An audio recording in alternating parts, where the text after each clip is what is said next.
अस्सलाम वालेकुम, मेरा नाम है डॉक्टर अमीर अलम ख़ान। उम्मीद करता हूँ सब खैरियत से होंगे और ज़िंदगी से अपने से मज़े होंगे। आज जो है हम बायोलॉजी का जो हमारा नेक्स्ट चैप्टर है बायोटेक्नोलॉजी, उसके बारे में पढ़ेंगे। जो कि सिलेबस जो 2025 का सिलेबस है पीएमडीसी का, उसमें न्यूली ऐड है ये जो चैप्टर है बायोटेक्नोलॉजी का। याद रखें, इसमें जो हमारे साथ टॉपिक ऐड है सिलेबस में वो है बायोटेक्नोलॉजी एंड हेल्थ केयर। उसमें सबसे पहला जो है 16.1 learning outcomes describe how biotechnologies can combat health problem by producing vaccine. यानी किस तरह जो है बायोटेक्नोलॉजी से वो हेल्थ प्रॉब्लम को सॉल्व कर सकते हैं वैक्सीन का इस्तेमाल करते हुए। सबसे पहले याद रखिए, हम पढ़ेंगे कि बायोटेक्नोलॉजी होता क्या है। तो बायोटेक्नोलॉजी है use of living organism cell और biological system to develop products and technology that improve human life and health of the planet। याद रखिए, बायोटेक्नोलॉजी है ब्रांच ऑफ बायोलॉजी है। क्या है ये? बायोलॉजी की ब्रांच है, ब्रांच ऑफ बायोलॉजी।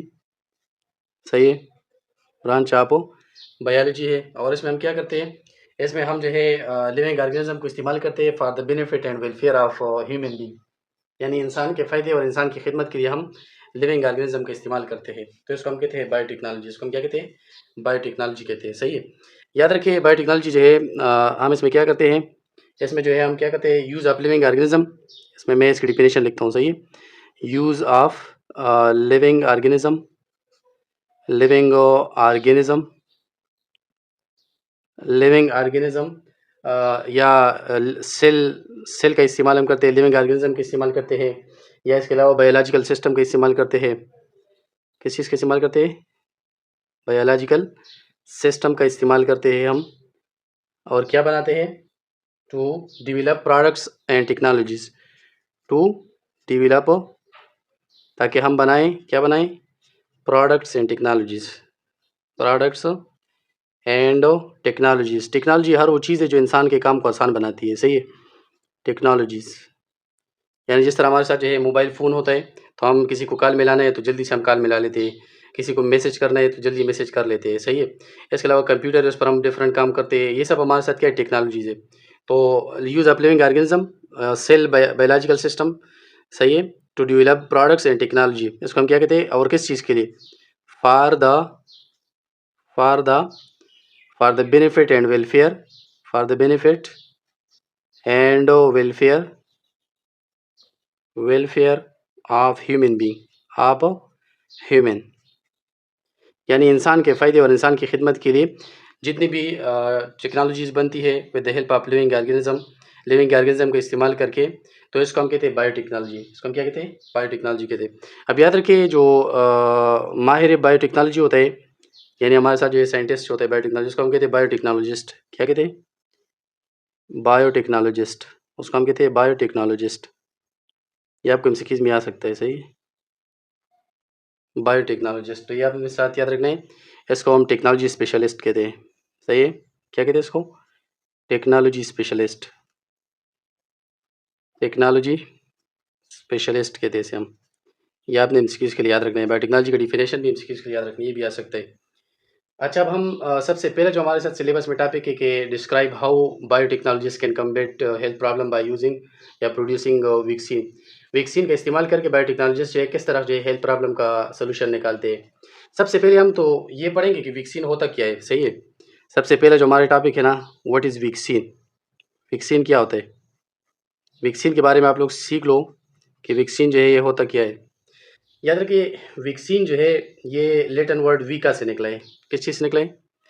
ये वैक्सीन जो है ना, ये इसकी अगर हम मीनिंग की बात करें, मीनिंग की बात करें, यहाँ मैं मीनिंग लिखता हूँ। तो अगर इसकी हम मीनिंग की बात करें तो ये एक लैटिन ज़ुबान का वर्ड है।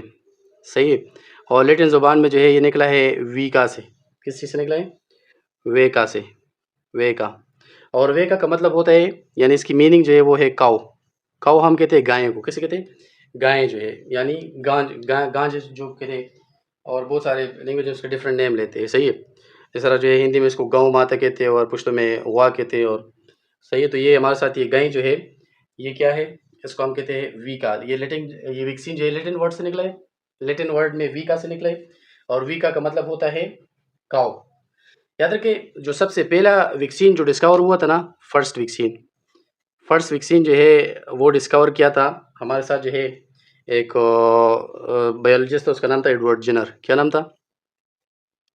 फर्स्ट वैक्सीन जो है वो डिस्कवर किया था किसने? एडवर्ड जेनर ने। किसने डिस्कवर किया था? एडवर्ड जेनर ने। और कब डिस्कवर किया था? एडवर्ड जेनर ने जो है 1796 में, 1796 में इसने डिस्कवर किया था। और कौन सा वैक्सीन था? वो जो वैक्सीन इसने डिस्कवर किया था ना, वो हमारे साथ था काउपाक्स वैक्सीन। क्या था? काउपाक्स। और याद रखिए जो काउपाक्स वैक्सीन था ना, ये किस चीज़ के अगेंस्ट काम करता था? ये जो है प्रोटेक्ट करता था अगेंस्ट स्मॉल पॉक्स। काउपाक्स वैक्सीन था और ये क्या करता था? काउस यानी गायों को प्रोटेक्ट करता था। प्रोटेक्ट अगेंस्ट स्मॉल पॉक्स के अगेंस्ट ये प्रोटेक्शन प्रोवाइड करता था। सही है। याद रखें। अब वैक्सीन की जो है हम डिफिनेशन करते हैं, how we can define vaccine. ये वैक्सीन का टर्म जो है इसको हम किस तरह डिफाइन कर सकते हैं? तो यहाँ मैं लिखता हूँ आप लोगों के लिए डिफिनेशन, फिर आप लोगों को समझ आ जाएगी how we can define vaccine. तो याद रखें वैक्सीन जो है ना, ये हमारे साथ बायोलॉजिकल सब्सटेंस है। ये क्या है? वैक्सीन जो है ये बायोलॉजिकल सब्सटेंस है। वैक्सीन जो है वैक्सीन आर बायोलॉजिकल सब्सटेंसेस। ये बायोलॉजिकल सब्सटेंसेस है और इनका काम क्या होता है? याद रखिए ये जो है स्टिमुलेट करते हैं इम्यून सिस्टम को। क्या करते हैं? स्टिमुलेट करते हैं इम्यून सिस्टम को। वैक्सीन क्या करते हैं? स्टिमुलेट करते हैं इम्यूनो सिस्टम को। और याद रखिए जब ये इम्यून सिस्टम को जो है स्टिमुलेट कर देते हैं तो फिर क्या होता है हमारे साथ? ये स्टिमुलेट करते हैं और फिर क्या करते हैं? रिकॉग्नाइज करते हैं एंड फाइट करते हैं। यानी ये पहचान भी करते हैं। किस चीज़ की पहचान करते हैं? फॉरेन पार्टिकल की। यानी recognise and fight against specific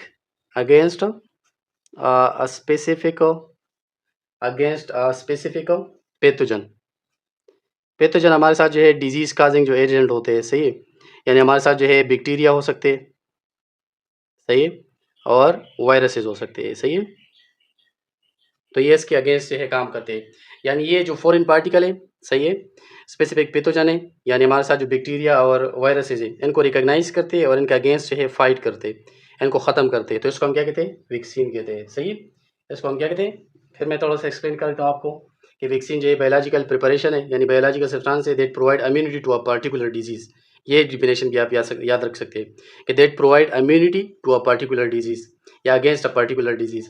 और याद रखिए इसमें हमारे साथ क्या होते हैं? It contain antigen that stimulate body immune system. अब यहाँ जो मैंने बात की कि स्टिमुलेट इम्यून सिस्टम, क्यों स्टिमुलेट करते हैं इम्यून सिस्टम क्यों? क्योंकि इसमें हमारे साथ जो है स्पेसिफिक एंटीजन होते हैं। ये जो हमारे साथ वैक्सीन होते हैं ना, इसमें एंटीजन होते हैं। क्या होते हैं? और यही एंटीजन जो है जाके क्या करते हैं? स्टिमुलेट करते हैं इम्यून सिस्टम को, ताकि वो क्या प्रोड्यूस करे? एंटीबॉडीज प्रोड्यूस करे। तो ये क्या करते हैं? इसमें हमारे साथ एंटीजन होते हैं।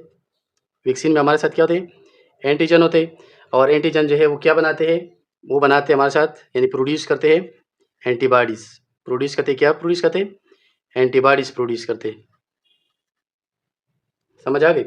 और याद रखिए फिर क्या होता है आपके साथ, या जब एंटीबॉडी प्रोड्यूस हो जाती है तो फाइट ऑफ करती है स्पेसिफिक पैथोजन के खिलाफ। ये एंटीबॉडी जो होती है हमारे साथ क्या करती है? स्पेसिफिक एंटीजन के खिलाफ जो है वो क्या करती है? फाइट करती है। और यानी ये पैथोजन हमारे साथ वायरसेस और बैक्टीरिया वगैरह होते हैं जो कि डिजीज काज करते हैं। सही है। और याद रखें वैक्सीन को हम किस तरह एडमिनिस्टर करते हैं, यानी किस तरह हम वैक्सीन को लेते हैं। तो याद रखिए वैक्सीन को हम एडमिनिस्टर करते हैं, ये आपको एमसीक्यूज आ सकते हैं। सही है कि इसको हम एडमिनिस्टर करते हैं यानी लेते हैं। वैक्सीन को हम क्या करते हैं? वैक्सीन को जो है वैक्सीन को हम एडमिनिस्टर करते हैं थ्रू इंजेक्शन या ओरल, यानी मुंह के जरिए भी इसको आप खा सकते हो या इसका इंजेक्शन भी आप लगा सकते हो। सही है। बाकी टेबलेट और कैप्सूल और इन फॉर्म में वैक्सीन मेरे ख्याल में नहीं होती। सही है। सो वैक्सीन को जो है आप अगर एडमिनिस्टर करोगे, वैक्सीन को जो है आप लगाओगे बॉडी में, तो याद रखें इसको आपने किस फॉर्म में लगाना है? या तो इंजेक्शन के फॉर्म में लगाना है। सही है। या तो इंजेक्शन के फॉर्म में लगाना है और या इसको ओरली आपने लेना है। सही है। तो ये जो है आपके साथ जो है इसकी क्या है? इसकी एडमिनिस्ट्रेशन है। और याद रखिए ये क्या करते हैं आपके साथ? ये जो है प्रिवेंट या रिड्यूस कर सकते हैं सिविरिटी ऑफ डिजीज़ को। ये इसका फंक्शन होता है, फंक्शन ऑफ वैक्सीन जो है। यानी वैक्सीन का क्या फंक्शन होता है? What is the function of vaccine? तो याद रखिए इसका अगर मैं फंक्शन के बारे में बात करूँ तो इसका मेनली फंक्शन ये होता है ना कि ये क्या करते हैं? रिड्यूस करता है या जो है वीक करता है या जो है प्रिवेंट करता है। ये क्या करता है? प्रिवेंट प्रिवेंट या रिड्यूस करता है किस चीज़ को?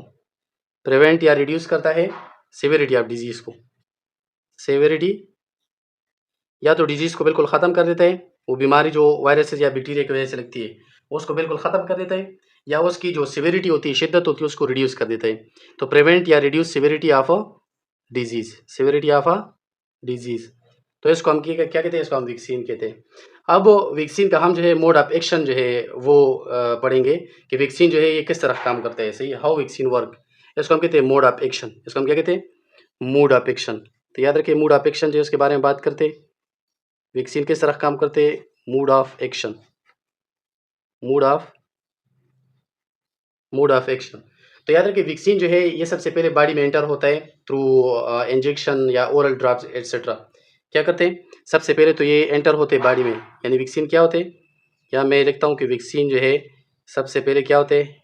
Enters the body, enters the body. और किस चीज़ के ज़रिए जो है एंटर होते हैं? बॉडी के ज़रिए, बॉडी में एंटर होते हैं थ्रू इंजेक्शन हम लगा लेते हैं या ओरल ड्रॉप्स वगैरह के ज़रिए, सही है? तो जब इंजेक्शन आप लगाते हैं तो ये क्या होते हैं? वैक्सीन आपकी बॉडी में चले जाते हैं।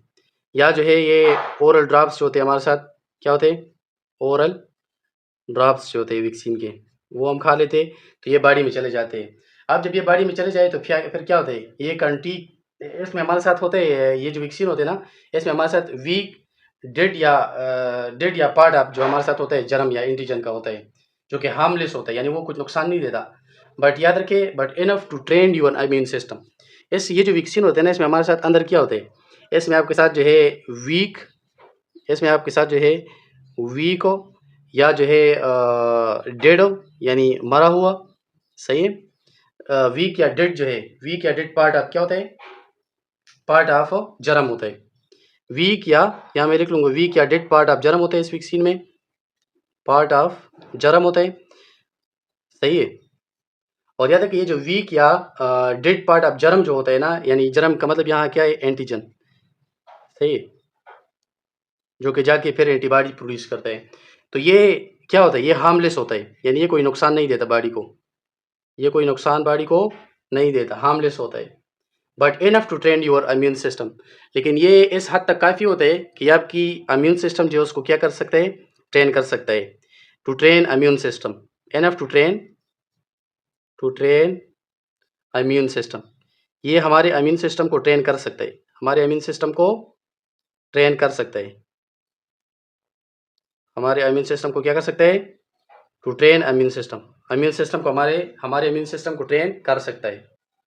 अब क्या हो जाता है? जब हमारा इम्यून सिस्टम जो है वो ट्रेन हो जाता है तो क्या होता है? इम्यून सिस्टम जो है वो क्या करता है? याद रखिए, हमारा जो इम्यून सिस्टम है, इम्यून सिस्टम यानी बॉडी डिफेंस सिस्टम जो है अगेंस्ट पैथोजन जो कि डिजीज काज करते हैं, इसको इम्यून सिस्टम कहते हैं। तो इम्यून सिस्टम जो है ये क्या करते हैं? सीज द एंटीजन, ये एंटीजन को देखते हैं, सीज द एंटीजन। ये एंटीजन को जब देख लेते हैं तो ये क्या करते हैं? हाँ, जब एंटीजन को देख लेते हैं तो ये क्या करते हैं? ये स्टार्ट प्रोड्यूसिंग एंटीबॉडीज़, ये एंटीबॉडीज़ प्रोड्यूस करते हैं। क्या करते हैं? Start producing antibodies, start producing antibodies. और याद रखिए जब ये एंटीबॉडीज़ जो है प्रोड्यूस करते हैं, एंटीबॉडीज़ हमारे साथ क्या होते हैं? एंटीबॉडीज़ याद रखिए हमारे साथ जो है प्रोटीन होते हैं जो कि फाइट के अगेंस्ट क्या करते हैं? जर्म के अगेंस्ट जो है फाइटिंग करते हैं, सॉरी। तो प्रोटीन होते हैं हमारे साथ, एंटीबॉडीज़ होते हैं जो कि क्या करते हैं? जर्म्स के अगेंस्ट जो है फाइट करते हैं, जर्म्स के अगेंस्ट से क्या करते हैं? फाइट करते हैं, सही है? अब याद रखिए क्या हो रहा है हमारे साथ? ये जो है एंटीबॉडीज़ भी प्रोड्यूस कर लेते हैं और कुछ हमारे साथ जो है मेमोरी सेल भी प्रोड्यूस कर लेते हैं। ये इम्यूनिटी जो होती है बॉडी की, एंटीबॉडीज़ भी प्रोड्यूस कर लेते हैं और मेमोरी सेल जो है वो भी प्रोड्यूस कर लेते हैं। और मेमोरी सेल का काम क्या होता है? दे रिमेंबर द जर्म, ये जर्म को याद रखते हैं कि अगर इस जर्म ने जो है अगेंस्ट जो है सॉरी अगेन जो है वो अटैक किया बॉडी पे, they remember they remember the germ, they remember, ये क्या करते हैं? ये याद रखते हैं, दे रिमेंबर जर्म्स, यानी ये मेमोरी सेल जो होते हैं ये जर्म्स को याद रखते हैं। यानी अगर इस जर्म ने, इस बैक्टीरिया ने या इस वायरस ने जो है अगेंस्ट जो है वो अटैक किया बॉडी पे, तो इनको पता होता है कि ये जो है ये फॉरेन पार्टिकल है, सही है? तो अगर फिर हमारे साथ क्या होगा? इफ रियल इन्फेक्शन हैपन, अगर रियल लाइफ में इन्फेक्शन हो जाए, यानी अगर बाद में जो है रियली किसी को इन्फेक्शन हो जाए, इफ रियल इन्फेक्शन, याद रखें, if real infection happen later, यानी अगर बाद में जो है सच में उस इंसान को जो है इन्फेक्शन हो जाए तो क्या होता है, द बॉडी क्विकली जो है रिकॉग्नाइज द जर्म। तो बॉडी जो होती है, बॉडी क्या करती है, बॉडी मतलब इम्यून सिस्टम, यहाँ बॉडी यहाँ मतलब है इम्यून सिस्टम। तो इम्यून सिस्टम जो है वो क्या कर लेते हैं, इम्यून सिस्टम जो है वो रिकॉग्नाइज कर लेते हैं, क्विकली रिकॉग्नाइज कर लेते हैं, यानी जल्दी से जो है रिकॉग्नाइज कर लेते हैं। क्विकली क्या कर लेते हैं, रिकॉग्नाइज कर लेते हैं, पहचान लेते हैं। क्विकली क्या कर लेते हैं, रिकॉग्नाइज कर लेते हैं उस जर्म को। किस चीज़ को, उस जर्म को। सही है। और क्या करते हैं, एंड डिस्ट्रॉय इट, और इसको जो है ख़त्म कर लेते हैं, इंजेस्ट कर लेते हैं और डाइजेस्ट करके ख़त्म कर लेते हैं। Destroy it, destroy it fast, इसको जल्दी जो है ख़त्म कर लेते हैं। क्या कर लेते हैं, इसको जल्दी से डिस्ट्रॉय करके ख़त्म कर देते हैं। सही है। Before it can make you sick, यानी उससे पहले कि ये आपको बीमार कर दे। Before, before making you sick, before making you sick, आपको बीमार करने से पहले जो ये क्या कर लेते हैं, इसके इफेक्ट को ख़त्म कर देते हैं। सही, यानी ये डिस्ट्रॉय कर देते हैं वायरस को। तो ये हमारे साथ है मोड ऑफ वायरस वैक्सीनेशन, यानी किस तरह वैक्सीन जो है काम करते हैं। सही है। ये फिर मैं आपको थोड़ा सा बता दें, तो वैक्सीन जो है जब बॉडी में हम इंजेक्ट करते हैं थ्रू इंजेक्शन या ओरल ड्रॉप्स, तो ये इसमें हमारे साथ वीक या डेड पार्ट होते हैं हमारे साथ किस चीज़ का, एंटीजन का, यानी जर्म्स का, जो कि हार्मलेस होते हैं। लेकिन ये इनफ होते हैं कि ट्रेन कर ले हमारे इम्यून सिस्टम को। और इम्यून सिस्टम जब एंटीजन को देखते हैं तो वो क्या प्रोड्यूस करते हैं, एंटीबॉडीज़ प्रोड्यूस करते हैं। एंटीबॉडीज़ हमारे साथ प्रोटीन होते हैं कि जो कि जर्म्स के अगेंस्ट फाइट करते हैं। और क्या होता है, हमारे साथ मेमोरी सेल जो है उनको भी जो है प्रोड्यूस करते हैं। मेमोरी सेल जो है वो जर्म को याद रखते हैं। अगर रियल लाइफ में जो है इन्फेक्शन हो आपको, बैक्टीरियल या वायरल इन्फेक्शन, तो बॉडी इम्यून सिस्टम जो है वो क्या करते हैं, क्विकली रिकॉग्नाइज करता है उसी जर्म यानी बैक्टीरिया और वायरस को, डिस्ट्रॉय करके इंजेस्ट डाइजेस्ट करके ख़त्म कर लेते हैं, इससे पहले कि वो आपको जो है बीमार कर दे। तो ये हमारे साथ है मोड ऑफ वैक्सीन एक्शन, यानी वैक्सीन जो है किस तरह काम करते हैं। सही है। अच्छा, अब हम बात करेंगे development of vaccine and biotechnology. Biotechnology में हम जो है वैक्सीन किस तरह बनाते हैं। सही है। डेवलपमेंट ऑफ वैक्सीन, ये वाला टॉपिक डिस्कस करते हैं, development of vaccine, vaccine and biotechnology. Development of vaccine and biotechnology. Biotechnology में जो हम वैक्सीन जो है वो किस तरह उसकी डेवलपमेंट करते हैं, किस तरह हम बनाते हैं। तो याद रखिए, इसके लिए हमारे साथ जो है 3 different ways of development of vaccine है। 3 तरीके हैं वैक्सीन को बनाने के लिए। Three three different three different ways three different ways to develop, 3 different ways of development of vaccine, of development of vaccine, of vaccine, यानी वैक्सीन को prepare करने के लिए हमारे साथ जो है 3 मुख्तलिफ तरीके हैं। सबसे पहला तरीका जो है इसमें वो हमारे साथ है separation of pure antigen using a specific monoclonal antibody. सबसे पहला कौन सा तरीका है, नंबर ए जो मेथड है, सेपरेशन ऑफ प्योर एंटीजन। इसमें हम प्योर एंटीजन की सेपरेशन करते हैं, separation of pure antigen, separation of pure antigen. और हम किस चीज़ का इस्तेमाल करते हैं, using using a using a specific using a specific monoclonal antibody, monoclonal antibody. सही है। मोनोक्लोनल एंटीबॉडी को हम रिप्रेजेंट करते हैं स्मॉल ए और ए, स्मॉल बी और एस, मोनोक्लोनल एंटीबॉडीज़। सही है। तो याद रखिए, मोनोक्लोनल एंटीबॉडीज़ के इस्तेमाल करके हम जो है, अच्छा तो ये जो मेथड है यानी डेवलपमेंट ऑफ वैक्सीन बायोटेक्नोलॉजी, इसके 3 हमारे साथ डिफरेंट वेज है। सबसे पहले जो हमारे साथ है separation of pure antigen using a specific monoclonal antibody है। तो याद रखिए, एंटीजन जो है ये क्या होता है, याद रखिए एंटीजन जो होता है ना, antigen is a part of virus और bacteria that trigger our immune system to fight against pathogen. Antigen क्या होता है, एंटीजन जो है ये हमारे साथ होता है पार्ट ऑफ अ वायरस और बैक्टीरिया, पार्ट ऑफ वायरस और बैक्टीरिया। ये वायरस या बैक्टीरिया का जो है पार्ट होता है। और ये क्या काम करता है, ट्रिगर करता है इम्यून सिस्टम को।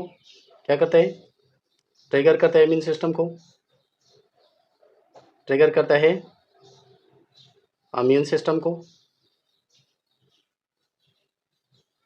इम्यून सिस्टम को ट्रिगर करता है। और जब इम्यून सिस्टम ट्रिगर हो जाए तो ये क्या करता है, फाइट करता है किस चीज़ के ख़िलाफ़?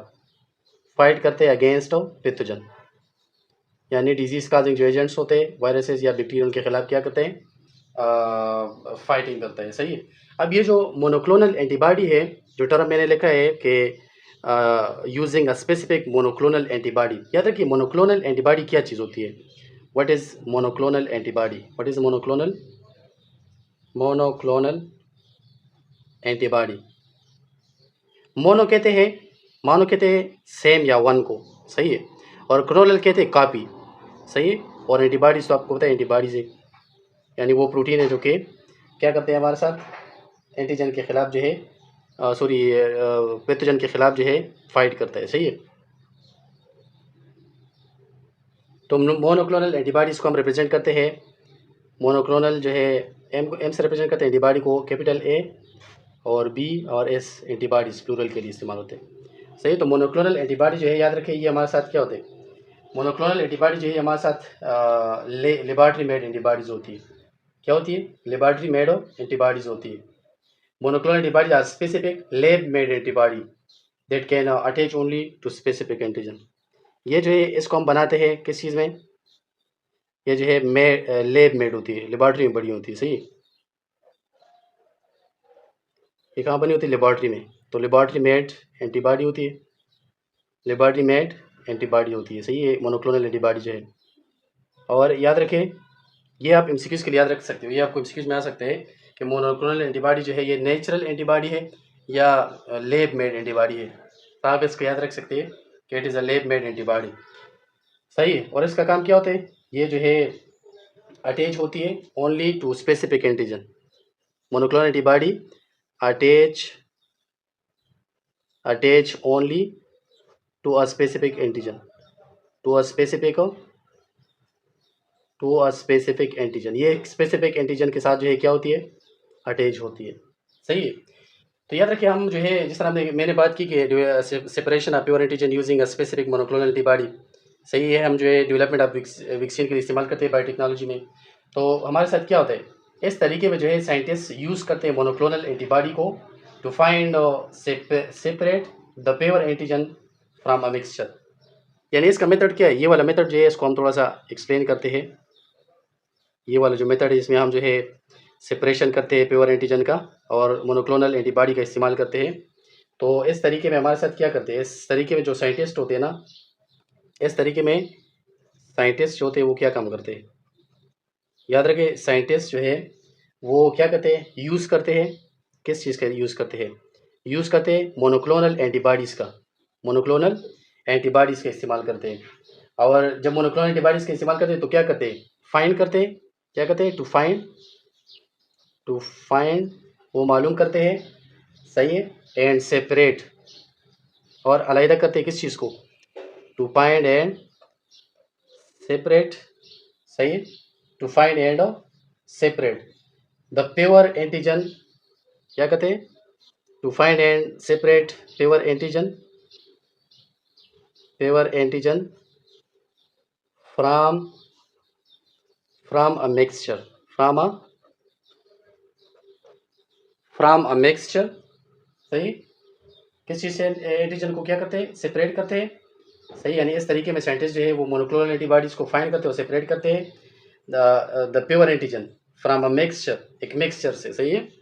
क्या करते हैं? यानी एक मिक्सचर से जो है ये क्या करते हैं? एंटीजन को क्या करते हैं? प्योरीफाई करते हैं, उसको फाइंड करके सेपरेट करके और क्या करते हैं? उसको जो है सिंप्लीफाई प्योरीफाई करते हैं। क्या करते हैं? प्योरीफाई करते हैं।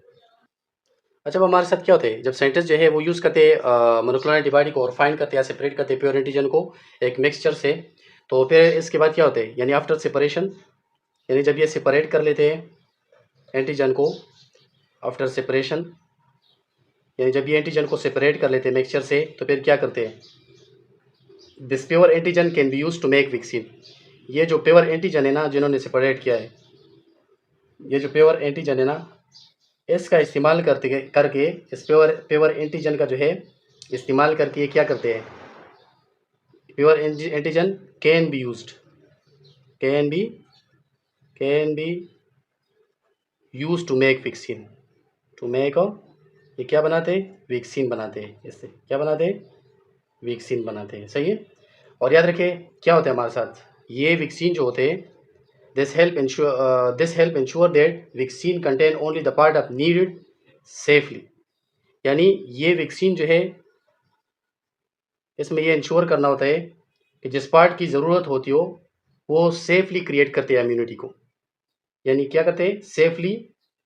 इसमें कंटेन, इस वैक्सीन में क्या होता है, contain the part needed, contain the part needed. मैं एग्जांपल देता हूँ आपको, फिर समझ आ जाएगी। सही है। कंटेन द पार्ट नीडेड, यानी इसमें उस पार्ट की ज़रूरत होती है।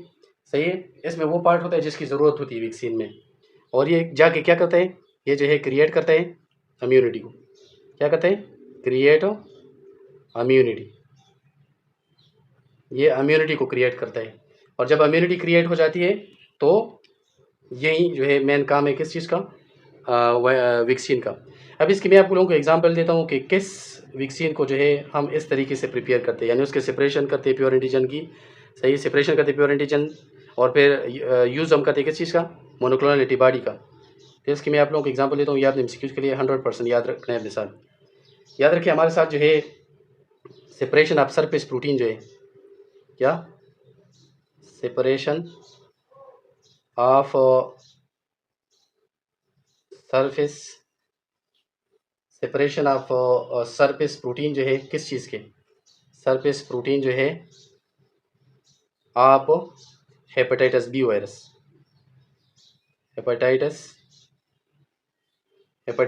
बी वायरस के जो सरफेस प्रोटीन होते हैं ना, उनका हम इस्तेमाल करके यूजिंग मोनोक्लोनल एंटीबॉडी हम जो है वैक्सीन बनाते हैं। क्या बनाते हैं, यानी उनके एंटीजन का इस्तेमाल करके, उनकी एंटीजन की सेपरेशन करके और मोनोक्लोनल एंटीबॉडी का इस्तेमाल करके हम हेपेटाइटिस बी वायरस जो है, सही, जिसको हम कहते हैं शॉर्ट फॉर्म है हेपेटाइटिस बी वायरस, HBV, इसकी वैक्सीन की प्रिपरेशन हम करते हैं, इसकी वैक्सीन की प्रिपरेशन हम करते हैं। तो ये तो हमारे साथ पहला तरीका है कि separation of pure antigen using specific monoclonal antibody. अब याद रखिए जो दूसरा तरीका है हमारे साथ वैक्सीन को बनाने के लिए जो सेकंड तरीका इस्तेमाल होता है, उसको हम कहते हैं synthesis of antigen with the help of clone. जो बी तरीका है सेकंड, ये हमारे साथ क्या है, synthesis of antigen, synthesis synthesis of antigen. ये कौन सा तरीका है, सिंथेसिस ऑफ एंटीजन। इसमें हम एंटीजन को बनाते हैं, क्या बनाते हैं, एंटीजन को बनाते हैं, जो कि फिर एंटीबॉडीज प्रोड्यूस करते हैं। तो synthesis of antigen with the help of clone, किस चीज़ की मदद से बनाते हैं, क्लोन की मदद से, कॉपीज बनाते हैं उनकी, with the help of clone. Clone के ज़रिए जो है हम क्या बनाते हैं, एंटीजन बनाते हैं। क्लोन की मदद से हम क्या बनाते हैं, एंटीजन बनाते हैं। तो साइंटिस्ट सबसे पहले इसमें क्या करते हैं, ये वाला जो तरीका है इसमें सबसे पहले साइंटिस्ट जो है वो क्या करते हैं। अच्छा, तो याद रखिए ये वाला जो तरीका है इसमें हम क्या करते हैं, इसमें हम सबसे पहले जो है यानी synthesis of antigen with the help of clone gene जो है, इसमें सबसे पहले हम क्या करते हैं, साइंटिस्ट जो है, याद रखें साइंटिस्ट जो होते हैं वो क्या करते हैं, सबसे पहले जो है वो आइडेंटिफाई करते हैं जीन को that make antibody, identify the gene, उस जीन का की आइडेंटिफिकेशन करते हैं जो कि एंटीबॉडीज़ बनाते हैं, क्या बनाते हैं, या एंटीजन बनाते हैं। आइडेंटिफाई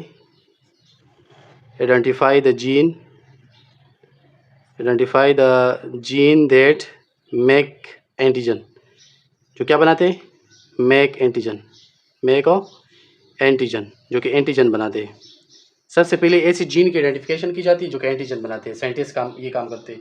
फिर क्या करते हैं, they clone this gene insert to other cell like bacteria are, फिर ये जो क्लोन जो कॉपी होती है जीन की, दिस क्लोन जीन या दिस, ये जो क्लोन होता है, सही है, यानी ये जो कॉपी होती है,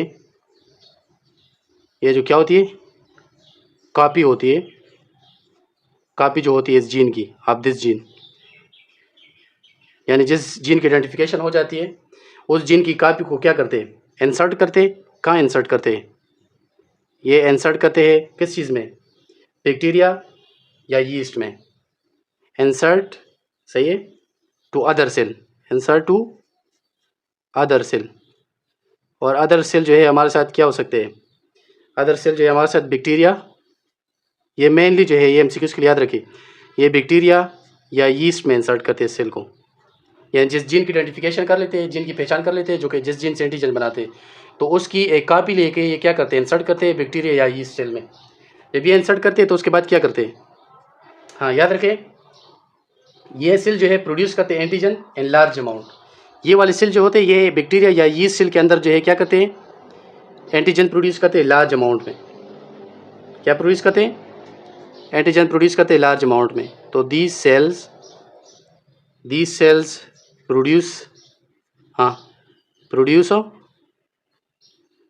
antigen in large amount, antigen in large amount. ये बहुत बड़ी अमाउंट में जो है क्या करते हैं, बड़ी अमाउंट में जो है एंटीजन पैदा करते हैं। क्या पैदा करते हैं, एंटीजन जो है प्रोड्यूस करते हैं।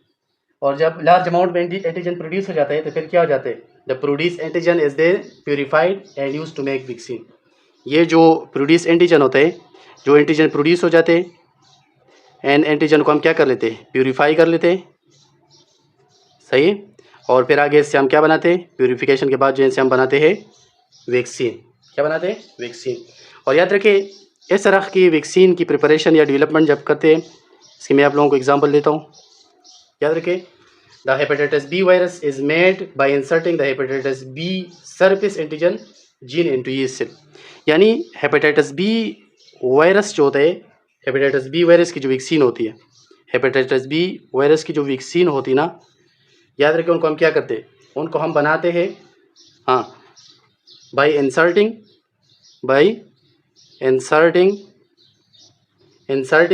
हेपेटाइटिस बी वायरस के जो सरफेस एंटीजन होते हैं। क्या होते हैं, सरफेस एंटीजन होते हैं। यानी हेपेटाइटिस बी वायरस के जो सरफेस एंटीजन होते हैं ना, उनको हम इंसर्ट करते हैं किस चीज़ में, यीस्ट सेल में। यीस्ट सेल में जो है उसको हम इंसर्ट करके तो हम क्या बनाते हैं, हेपेटाइटिस बी वायरस के वैक्सीन बनाते हैं, हेपेटाइटिस बी वायरस के वैक्सीन बनाते हैं।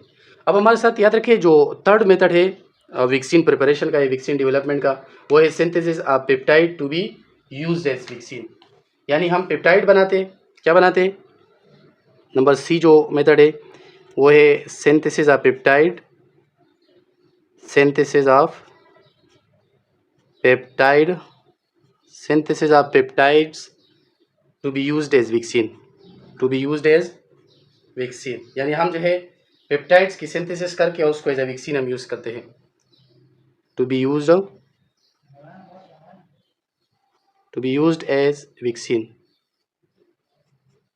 एज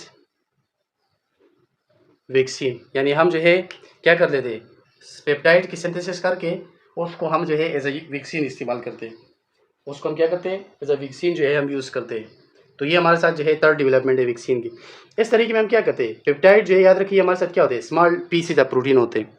आप कहोगे कि सर पेप्टाइड्स क्या है, तो याद रखिए जो पेप्टाइड्स होते हैं ना, पेप्टाइड्स असल में refer to bond between protein या अमीनो एसिड के दरमियान जो बॉन्ड होते हैं, peptide bond, monopeptide bond, dipeptide, tripeptide, polypeptide, ये आप लोगों ने ऑलरेडी पढ़ा होगा, सही है। तो पेप्टाइड और स्मॉल पीसेज ऑफ प्रोटीन होते हैं। पेप्टाइड क्या होते हैं, पेप्टाइड जो होते हैं स्मॉल पीसेज ऑफ प्रोटीन होते हैं। क्या होते हैं, स्मॉल पीसेज ऑफ प्रोटीन्स होते हैं, स्मॉल पीसेज ऑफ प्रोटीन्स होते हैं। और साइंटिस्ट क्या करते हैं, साइंटिस्ट जो है वो क्रिएट करते हैं शॉर्ट पीसेज ऑफ एंटीजन। क्या क्रिएट करते हैं, short pieces of antigen create करते हैं। साइंटिस्ट जो है वो क्रिएट करते हैं short pieces of antigen, short pieces of antigen. Scientist जो है वो क्रिएट करते हैं किस चीज़ को, शॉर्ट पीसेज ऑफ एंटीजन को। यानी एंटीजन हमारे साथ जो है प्रोटीन, एंटीजन का मतलब क्या है, एंटीजन भी प्रोटीन होते हैं हमारे साथ। और यहाँ जो है इसका मतलब है पेप्टाइड्स। क्या, यहाँ इसका मतलब है पेप्टाइड्स। और इनको कहाँ क्रिएट करते हैं, ये क्रिएट करते हैं इनको लेबॉर्ट्री में। कहाँ क्रिएट करते हैं, लेबॉर्ट्री में, सही है। और याद रखें these synthetic peptides are use as vaccine to stimulate immune system. ये जो सिंथेटिक पेप्टाइड्स होते हैं, ये जो स्मॉल पीसेज ऑफ प्रोटीन होते हैं, ये जो पेप्टाइड्स होते हैं ना, सिंथेटिक पेप्टाइड्स मतलब जो लेबॉर्ट्री में बनाए होते हैं, ये क्या होते हैं, use as vaccine, use as, इसको हम एज ए वैक्सीन यूज़ करते हैं। इसको हम कैसे यूज़ करते हैं, एज ए वैक्सीन यूज़ करते हैं। और इसका काम क्या होता है वैक्सीन का, ये क्या करते हैं, स्टिमुलेट करते हैं, स्टिमुलेट करते हैं किस चीज़ को, इम्यून सिस्टम को, किस चीज़ को, इम्यूनो सिस्टम को, ये इम्यून सिस्टम को जो है स्टिमुलेट करते हैं, क्या करते हैं, इम्यून सिस्टम को जो है स्टिमुलेट करते हैं। और याद रखें this method is very safe because it is use only small parts of viruses और बैक्टीरिया। ये फर्स्ट से जो है इन तीनों तरीकों में सबसे सेफेस्ट जो है, सबसे सेफ मेथड जो है, याद रखें एक्सक्यूज में आ सकते हैं कि which method of development of vaccine is safe, तो synthesis of peptides to be use as vaccine, ये सबसे सेफ मेथड है, सही है। तो ये मैं लिखता हूँ कि this method is very safe, this method is very safe, ये जो है बिल्कुल जो है सेफ या महफूज जो है तरीका है, सही है। क्योंकि इसमें हम क्या करते हैं, इसमें हम जो है ओनली यूज़ करते हैं स्मॉल पार्ट ऑफ वायरसेस और bacteria, small parts of viruses और बैक्टीरिया, यानी उससे एक पीस लेते हैं हम, छोटा सा पीस लेते हैं वायरसेस या बैक्टीरिया से, हम क्या लेते हैं, छोटा सा पीस लेते हैं जिसका कोई नुकसान ही नहीं होता, सही है। और इसकी मैं अगर आपको एग्जांपल दूं कि कौन से वायरसेस जो है हम हमारे साथ कौन से वायरसेस की वैक्सीन इस तरीके से बनती है, इस मेथड से बनती है, इसकी मैं अगर आपको एग्जांपल दूं, let me give you example.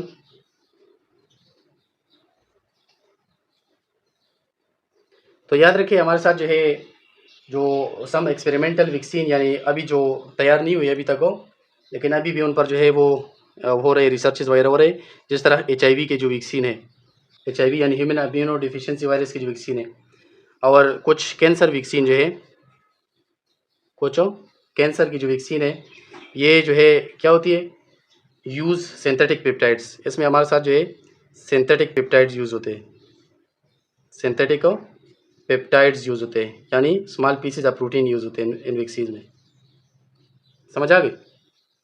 तो ये हमारे साथ था डेवलपमेंट ऑफ वैक्सीन, क्या था, डेवलपमेंट ऑफ वैक्सीन। अच्छा, अब हम जो है डिस्कस करेंगे technique use by biotechnologist to combat health problem for producing vaccine.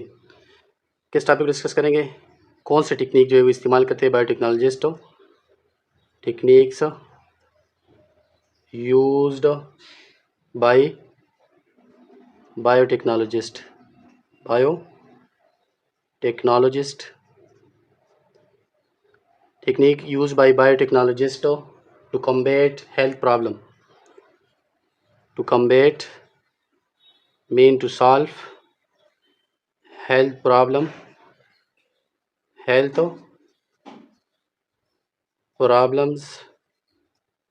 सही है, health problems for producing vaccine, for producing vaccine। कौन कौन से जो है हमारे साथ टेक्निक इस्तेमाल होते हैं वैक्सीन की प्रोडक्शन के लिए, ताकि हेल्थ प्रॉब्लम को जो है सॉल्व किया जा सके, हेल्थ प्रॉब्लम को सॉल्व किया जा सके। याद रखें इसमें सबसे पहले जो मेथड है, सबसे पहले जो टेक्निक है वो हमारे साथ है, द फर्स्ट टेक्निक इज़ उसको हम कहते हैं रिकम्बिनेंट DNA टेक्नोलॉजी। क्या कहते हैं, ये आपने अपने साथ याद रखना है इसकी, इसके लिए recombinant DNA technology, recombinant DNA technology, यानी इसको हम ऐसे भी रिप्रेजेंट करते हैं किस चीज़ से, रिकम्बिनेंट DNA और टेक्नोलॉजी, आगे टेक्नोलॉजी लिखो। याद रखें रिकम्बिनेंट DNA टेक्नोलॉजी की मदद से जो है हम किस वायरस की वैक्सीन बनाते हैं, हेपेटाइटिस B वायरस के जो वैक्सीन होते हैं ना, उसको हम बनाते हैं रिकम्बिनेंट DNA टेक्नोलॉजी की मदद से। सेकंड जो हमारे साथ टेक्निक यूज़ होता है वो आपके साथ है जेनेटिक इंजीनियरिंग। क्या है, जेनेटिक इंजीनियरिंग। और याद रखें जेनेटिक इंजीनियरिंग का इस्तेमाल हम करके ह्यूमन पेपिलोमा वायरस जो है उसकी वैक्सीन बनाते हैं। किस वायरस की, ह्यूमन पेपिलोमा, ह्यूमन पेपिलोमा जो वायरस होता है उसकी वैक्सीन हम बनाते हैं। और याद रखिए ह्यूमन पेपिलोमा वायरस जो है ना ये सेक्सुअली ट्रांसमिट होता है, यानी सेक्सुअल एक्टिव जो पर्सन होते हैं उसमें ट्रांसमिट होता है, सही है। और स्किन और जेनिटल एरिया जो है और थ्रोट वगैरह जो है इसमें इन्फेक्शन काज करते हैं, सही है। थर्ड जो हमारे साथ टेक्निक यूज़ होता है, बायोटेक्नोलॉजिस्ट यूज़ करते हैं वैक्सीन की प्रिपरेशन के लिए, वो है मैसेंजर आरएनए टेक्नोलॉजी। क्या है? mRNA technology. याद रखिए mRNA टेक्नोलॉजी जो है, इसकी मदद से हम कौन से वायरस की वैक्सीन बनाते हैं? कोविड-19 की। सही है, कोविड-19 जो है इसकी वैक्सीन हम जो है इसकी मदद से बनाते हैं। और ये बनाई है मेरे ख्याल में, जो इसको क्या कहते हैं, फेज़र कहते हैं या क्या कहते हैं, फेज़र, और एक हमारे साथ और साइंटिस्ट था, उसका नाम था मेडरना, इन्होंने बनाई ये वैक्सीन। सही है। और इसके अलावा हमारे साथ जो 4 टेक्निक है for the production of vaccine, सही है, जो टेक्निक है 4, वो है सेल कल्चर टेक्नोलॉजी। क्या है? Cell culture technology. Cell culture technology का इस्तेमाल हम करके कौन सी वैक्सीन बना सकते हैं? याद रखिए, रेबीज़ वैक्सीन जो है, यानी जो पागल कुत्ता बंदे को काट लेते हैं उसकी वजह से रेबीज़ होती है, तो उसकी वैक्सीन जो है, जो कि अवेलेबल है आजकल हर एक हॉस्पिटल में, इसको हम प्रिपेयर करते हैं सेल कल्चर टेक्नोलॉजी की मदद से। सेल कल्चर टेक्नोलॉजी की मदद से। इसके अलावा जो 5th टेक्निक इस्तेमाल होता है वो हमारे साथ है हाइब्रिडोमा टेक्नोलॉजी। क्या है? Hybridoma technology. याद रखें, हमें तो चाहिए था कि इस एक एक टेक्नोलॉजी को हम जो है डिटेल के साथ डिस्कस करते, लेकिन इतना टाइम नहीं है और ये आउट ऑफ सिलेबस भी है फ़िलहाल, तो इसकी ज़रूरत है। हाइब्रिडोमा टेक्नोलॉजी की मदद से हम क्या बनाते हैं? मोनोक्लोनल एंटीबॉडी प्रोडक्शन करते हैं। क्या करते हैं? मोनोक्लोनल एंटीबॉडीज़ जो है उसकी प्रोडक्शन करते हैं। मोनोक्लोनल एंटीबॉडीज़ बनाते हैं, जिसको हम रिप्रेजेंट करते हैं स्मॉल MABS। मोनोक्लोनल एंटीबॉडीज़ की प्रोडक्शन हम इस टेक्निक की मदद से करते हैं। सही है। तो ये आपने अपने साथ याद रखना है। ये हमारे साथ जो है वो टेक्निक से कि जो बायोटेक्नोलॉजिस्ट जो इस्तेमाल करके वो सॉल्व करते हैं जो हेल्थ प्रॉब्लम्स होते हैं for the production of vaccine, यानी वैक्सीन की मदद से जो हेल्थ प्रॉब्लम को सॉल्व करना। सही है। तो ये आपने अपने साथ याद रखने हैं। अब हम बात करेंगे some important vaccine develop by biotechnologist. कौन सी वैक्सीन जो है वो बायोटेक्नोलॉजिस्ट ने जो है वो डेवलप की है। सही है। तो उनके बारे में हम बात करते हैं। नेक्स्ट टॉपिक हमारे साथ सम इम्पॉर्टेंट वैक्सीन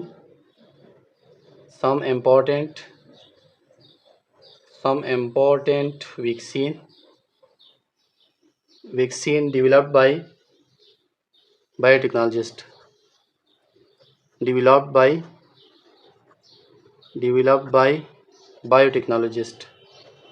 बायोटेक्नोलॉजिस्ट यानी बायोटेक्नोलॉजिस्ट जो है वो कौन सी जो है इम्पॉर्टेंट वैक्सीन जो है उन्होंने डेवलप की है। तो सबसे पहले जो इम्पॉर्टेंट वैक्सीन है हमारे साथ जो कि बायोटेक्नोलॉजिस्ट ने डेवलप की है वो है हेपेटाइटिस बी वायरस की जो वैक्सीन है। कौन सी वैक्सीन है? नंबर फर्स्ट जो है वो है hepatitis B vaccine, hepatitis B virus vaccine. इसको हम क्या कहते हैं? HBV वैक्सीन कहते हैं, HBV वैक्सीन। तो याद रखें, हेपेटाइटिस बी वायरस की जो वैक्सीन है ना, ये कैसे तैयार की गई? Made by using recombinant DNA technology. Recombinant DNA technology का इस्तेमाल करके, इस चीज़ के लिए याद रखें अपने साथ, रिकम्बिनेंट डीएनए टेक्नोलॉजी का इस्तेमाल करके, रिकम्बिनेंट डीएनए टेक्नोलॉजी इसका इस्तेमाल करके ये वैक्सीन जो है बनाई गई है। और याद रखें, the gene for hepatitis B virus is inserted into yeast, जिस तरह मैंने आपको ऑलरेडी बताया, which produce large quantity of antigen. यानी हम क्या करते हैं, जब हेपेटाइटिस बी वायरस का हम क्या बनाते हैं, हेपेटाइटिस बी वायरस की वैक्सीन बनाते हैं, तो उसके लिए जो जीन होते हैं ना, क्या होता है, जो जीन होता है, gene for hepatitis B virus, उसको हम क्या करते हैं, उसको हम जो है इंसर्ट कर देते हैं। इंसर्ट करते हैं किस चीज़ में? इंसर्ट कर देते हैं उसको हम यीस्ट सेल में। और जब यीस्ट सेल्स में उसको इंसर्ट कर देते हैं तो क्या बनाते हैं? हाँ, वो जो है लार्ज क्वांटिटी में एंटीजन बनाते हैं। क्या बनाते हैं? Produce antigen in large quantity, produce antigen antigen in large quantity, produce antigen in large quantity, यानी वो बहुत मिकदार में जो है क्या बनाते हैं, एंटीजन बनाते हैं। और the antigen is purified to make vaccine. फिर हम क्या करते हैं, इसी एंटीजन को जो है, ये जो एंटीजन जो लार्ज अमाउंट में एंटीजन बना होते हैं ना, इसी एंटीजन को हम क्या करके प्योरीफाइड करके, प्योरीफाइड उसको हम प्योरीफिकेशन उसकी करके क्या बनाते, वैक्सीन बनाते। क्या बनाते, वैक्सीन बनाते। और याद रखिए, it help prevent serious liver infection cause by hepatitis B virus.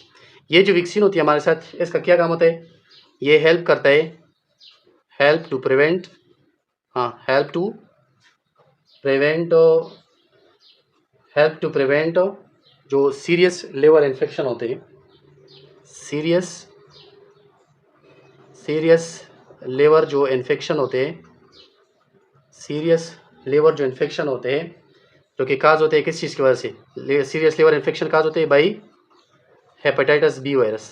तो इसके इलाज के लिए इस्तेमाल होते हैं, हेपेटाइटिस बी वायरस की वजह से जो सीरियस लिवर इन्फेक्शन जो है, जिस तरह जॉन्डिस जो है यानी यरकान जो होता है और ये चीज़ें जो होती है, तो इसकी प्रिवेंशन के लिए हम इस्तेमाल करते हैं हेपेटाइटिस बी वायरस की जो वैक्सीन होती है उसको। तो ये तो हमारे साथ पहला जो हमारे साथ वैक्सीन थी, हेपेटाइटिस बी वायरस की जो वैक्सीन थी। अब दूसरी जो हमारे साथ वैक्सीन जो है इंपॉर्टेंट वैक्सीन जो कि डेवलप की बायोटेक्नोलॉजिस्ट ने, वो हमारे साथ है ह्यूमन पेपिलोमा वायरस वैक्सीन। वो क्या है, human papilloma virus vaccine. Second जो हमारे साथ वैक्सीन है, इसको इस पेज पर कर लेते चलो, human papilloma virus vaccine. Second जो वैक्सीन है वो है ह्यूमन पेपिलोमा वायरस वैक्सीन। क्या है, human papilloma virus vaccine, human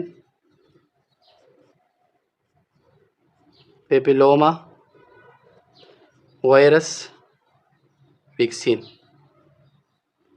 यानी पेपिलोमा वायरस जो है, जिसको हम कहते हैं ह्यूमन पेपिलोमा वायरस, HPV कहते हैं इसको। इसकी जो वैक्सीन है वो जो है बायोटेक्नोलॉजिस्ट ने क्या किए, डेवलप किए, बायोटेक्नोलॉजिस्ट ने डेवलप किए। सही है। और याद रखिए, ये वैक्सीन जो है हम किस तरह तैयार करते हैं, यानी ह्यूमन पेपिलोमा वायरस की जो वैक्सीन है, how we can prepare this vaccine. So इसको हम प्रिपेयर करते हैं बाय यूजिंग जेनेटिक इंजीनियरिंग। क्या करते हैं, जेनेटिक इंजीनियरिंग का इस्तेमाल हम करते हैं, जेनेटिक इंजीनियरिंग का इस्तेमाल करते हैं, जेनेटिक इंजीनियरिंग का इस्तेमाल करके हम ह्यूमन पेपिलोमा वायरस की वैक्सीन को डेवलप करते हैं। सही है। और याद रखिए, हम क्या करते हैं, इसमें हम जो है जो HPV का जीन होता है ना, HPV यानी ह्यूमन पेपिलोमा वायरस का जो सरफेस प्रोटीन का जीन होता है, उसको हम इंसर्ट करते हैं इंसेक्ट सेल में। क्या करते हैं, यानी इसमें हमारे साथ जो ह्यूमन पेपिलोमा वायरस का जो क्या होता है, जीन होता है ना, उस जीन को जो है हम इंसर्ट करते हैं। क्या करते हैं, और ये कौन सा जीन होता है, याद रखिए ये सरफेस प्रोटीन का हमारे साथ होता है, सरफेस प्रोटीन, सरफेस प्रोटीन का जो जीन होता है उसको हम इंसर्ट करते हैं, यानी उसको हम जो है अंदर लेके जाते हैं। कहाँ इंसर्ट करते हैं, inserted to insect cell, to insects, insect cells में। सही है। जो हमारे साथ हशरात होते हैं, कीड़े मकोड़े जो होते हैं, और ये क्या करते हैं, ये लार्ज अमाउंट में जो है हमारे साथ प्रोटीन क्रिएट करते हैं। क्या करते हैं, produce large quantity of protein. ये इंसेक्ट सेल में क्या करते हैं, प्रोड्यूस करते हैं, प्रोड्यूस करते हैं large quantity of protein, large quantity of proteins, large quantity of protein जो है ये पैदा करते हैं। क्या करते हैं, लार्ज क्वांटिटी ऑफ प्रोटीन जो है पैदा करते हैं। और the protein is purified to make vaccine. फिर इन्हीं प्रोटीन को जो है हम क्या करते हैं, ये जो प्रोटीन प्रोड्यूस होता है ना, इसी प्रोटीन को जो है हम उसकी प्योरीफिकेशन करके, इसको हम प्योरीफाइड करके उसे हम क्या बनाते हैं, वैक्सीन बनाते हैं। सही है। इसे हम क्या बनाते हैं, वैक्सीन बनाते हैं। और याद रखिए, it protects against cervical cancer and other cancer caused by HPV। याद रखिए, इस ये किस चीज़ के लिए इस्तेमाल होते हैं, जो हमारे साथ तो सर्विकल कैंसर होते हैं, ये जो HPV वैक्सीन होते हैं ना, इट प्रोटेक्ट्स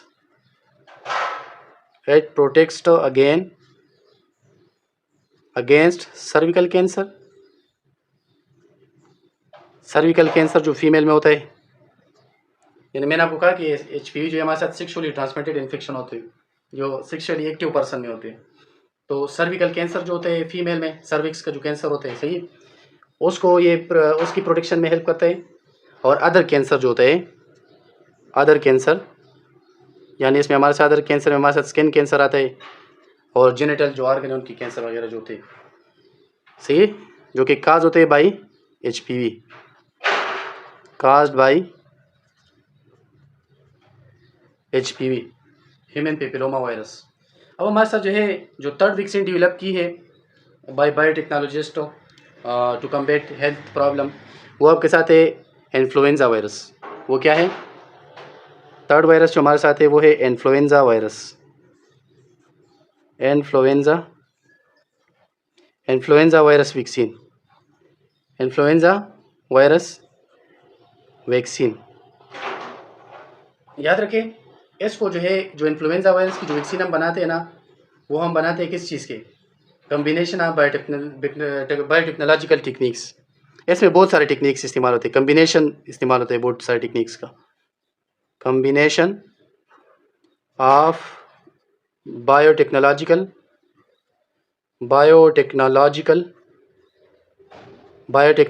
टेक्निक्स, यानी इसमें हम बहुत सारे टेक्निक्स का जो है इस्तेमाल करते हैं ताकि हम इन्फ्लुएंजा वायरस जो है उसकी वैक्सीन बना सके, सही है।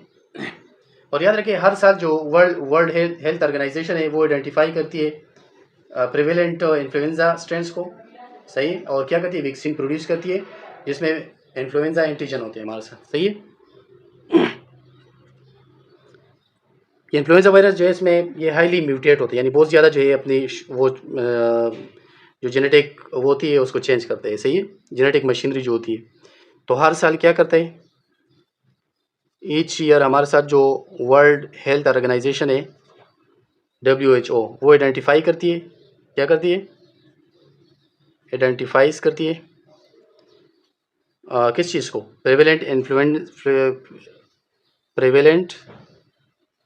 इन्फ्लुएंजा स्ट्रेंस को, इन्फ्लुएंजा स्ट्रेंस को, उसको आइडेंटिफाई करती है स्ट्रेंस को, और फिर क्या करती है? वैक्सीन प्रोड्यूस करते हैं। क्या करते हैं? वैक्सीन जो है प्रोड्यूस करते हैं, वैक्सीन प्रोड्यूस करते हैं। और ये वैक्सीन क्या करते हैं? इस वैक्सीन में जो है हमारे साथ ये जो इन्फ्लुएंजा वैक्सीन होते हैं कंटेनिंग, इनमें एक चीज़ होती है अंदर, क्या होती है? इन्फ्लुएंजा एंटीजन,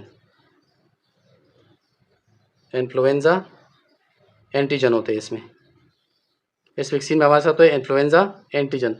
और इन्फ्लुएंजा एंटीजन जो है फिर जाके एंटीबॉडीज़ बनाते हैं जो कि फिर हमारे साथ प्रोटेक्शन प्रोवाइड करती है अगेंस्ट इन्फ्लुएंजा, सही है। और याद रखिए ये जो हमारे साथ इन्फ्लुएंजा है इसका क्या काम होता है? Reduce the risk of seasonal flu, सही, आउटब्रेकिंग ईच अदर, सही है। इसका काम ये होता है कि ये रिड्यूस करता है the risk of seasonal flu, the risk of seasonal flu जो होता है उसके रिस्क को ये क्या करते हैं? रिड्यूस करता है, उसके रिस्क को ये रिड्यूस करता है।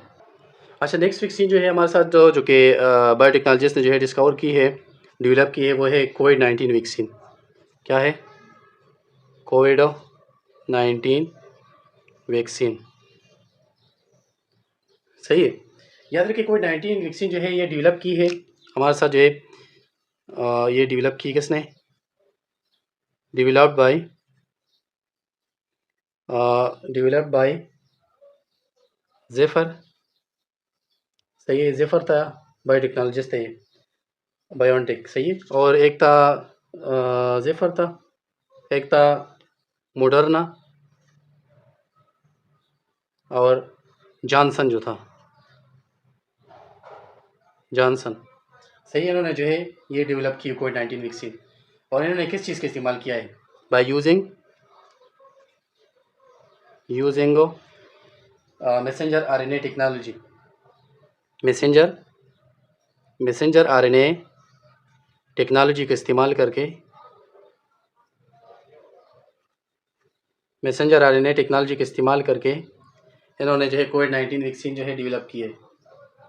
और इसको किस तरह जो है याद रखिए, इन्होंने इंस्ट्रक्ट किया सेल को to produce a spike protein found on the surface of corona virus for immune response.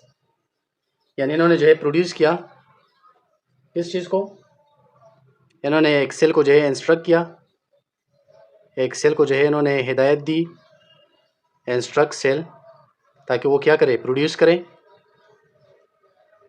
ताकि वो प्रोड्यूस करे किस चीज़ को, स्पाइक प्रोटीन को, स्पाइक प्रोटीन्स को।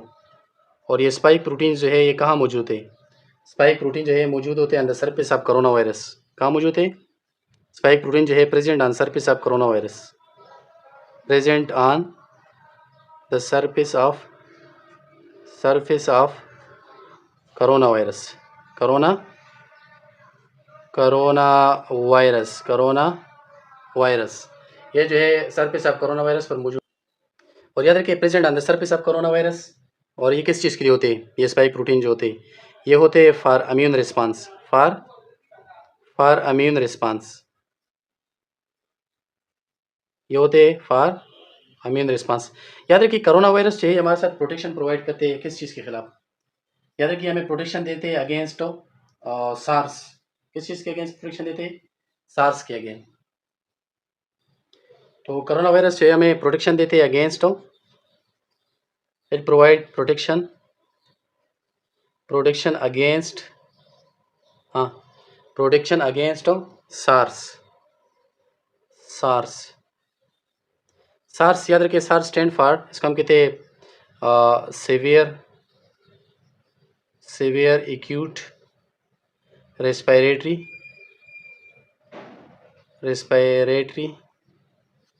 सिंड्रोम। इसको हम क्या कहते हैं, सीवियर एक्यूट रेस्पिरेटरी सिंड्रोम इसको हम कहते हैं। सही है, तो ये इसके खिलाफ जो हमें प्रोटेक्शन देता है कोरोना कोविड-19 वायरस से। और याद रखिए एक हमारे साथ जो है दूसरा वायरस होता है, इसको हम कहते हैं कोरोना वायरस 2, कोविड-2। सही है, कोविड-2 वायरस जो है जो कि क्या काज करता है, किस चीज़ को, कोविड-19 काज करते हैं। ये वायरस जो है काज करता है कोविड-19, और इसके अगेंस्ट भी हमें प्रोटेक्शन जो है वो कोविड-19 वायरस की वजह से मिलती है। अच्छा, नेक्स्ट हमारे साथ जो वैक्सीन है वो है नंबर 5 जो है वो है मलेरिया वैक्सीन। कौन सी वैक्सीन है, नंबर 5 जो है वो है मलेरिया वैक्सीन। सही है, तो याद रखिए ये जो है स्टिल इन डेवलपमेंट, ये अभी जो है अभी डेवलपमेंट में है, मतलब अभी जो है तैयार हो रही है। तो डेवलपमेंट स्टिल इन डेवलपमेंट, यहाँ मैं लिख लूँगा स्टिल इन डेवलपमेंट, अभी जो है अभी तक ये तैयार नहीं हुई कम्प्लीटली, स्टिल इन डेवलपमेंट। और ये जो है हम इस बायोटेक्नोलॉजी का इस्तेमाल करके इस वैक्सीन को जो है हम वो करते हैं, प्रिपेयर करते हैं। इसमें हमारे साथ जो है सिरीनिया जो है vaccine for example use to weaken form of malarial parasites. इसमें हमारे साथ जो है एक वैक्सीन जो है वो इस्तेमाल होता है, उसको हम कहते हैं सिरीनियस वैक्सीन कहते हैं। क्या कहते हैं, याद रखिए जो सिरीनिया वैक्सीन होता है इसको जो है हम इसका इस्तेमाल कर, यानी ये जो सिरीनिया वैक्सीन है इसको हम इस्तेमाल करते हैं किस चीज़ के लिए, इसको हम इस्तेमाल करते हैं ताकि हम वीकन करें किस चीज़ को, वीकन करें मलेरियल पैरासाइट को, क्या करें, कमज़ोर करें, वीकन करें किस चीज़ को, मलेरियल पैरासाइट्स को, मलेरियल पैरासाइट को। और मलेरियल पैरासाइट आप लोगों को पता है क्या है, मलेरियल पैरासाइट्स हमारे साथ जो है जो कि प्लाज्मोडियम स्काज ऑफ मलेरिया जो कि फीमेल इनोफिलियल मस्किटोस को ट्रांसफ़र करते हैं। सही है, तो याद रखिए ये इसके लिए हम सिरीनिया वैक्सीन का इस्तेमाल करते हैं। कौन सी वैक्सीन का इस्तेमाल करते हैं, सिरीनिया वैक्सीन का इस्तेमाल करते हैं। और याद रखिए ये क्या करते हैं, ये जो है स्टिमुलेट करते हैं इम्यून रिस्पांस को। ये वाले सिरीनिया जो वैक्सीन है ये क्या करते हैं, स्टिमुलेट इम्यून रिस्पांस, ये इम्यून रिस्पांस को जो है क्या करते हैं, स्टिमुलेट करते हैं, ये इम्यून रिस्पांस को स्टिमुलेट करते हैं। और फिर क्या होता है हमारे साथ, ये जो है इसका मकसद होता है कि ये हमें प्रोटेक्शन प्रोवाइड करे अगेंस्ट, हाँ, प्रोटेक्ट्स अगेंस्ट मलेरिया। ये जो है मलेरिया जो होता है उसके अगेंस्ट प्रोटेक्शन प्रोवाइड करता है। और इसके अलावा जो हमारे साथ तो जो सीरियस मस्किटोज बर्न डिजीज़ होती है, सही है, सीरियस मस्किटोज बर्न डिजीज़ जो होती है उसके अगेंस्ट भी हमें प्रोटेक्शन प्रोवाइड करता है। तो ये जो है इसका फंक्शन है। इसके अलावा हमारे साथ जो नेक्स्ट वायरस वैक्सीन है जो कि डेवलप की है बायोटेक्नोलॉजिस्ट, वो हमारे साथ है, क्या है, rota virus vaccine. Rota virus vaccine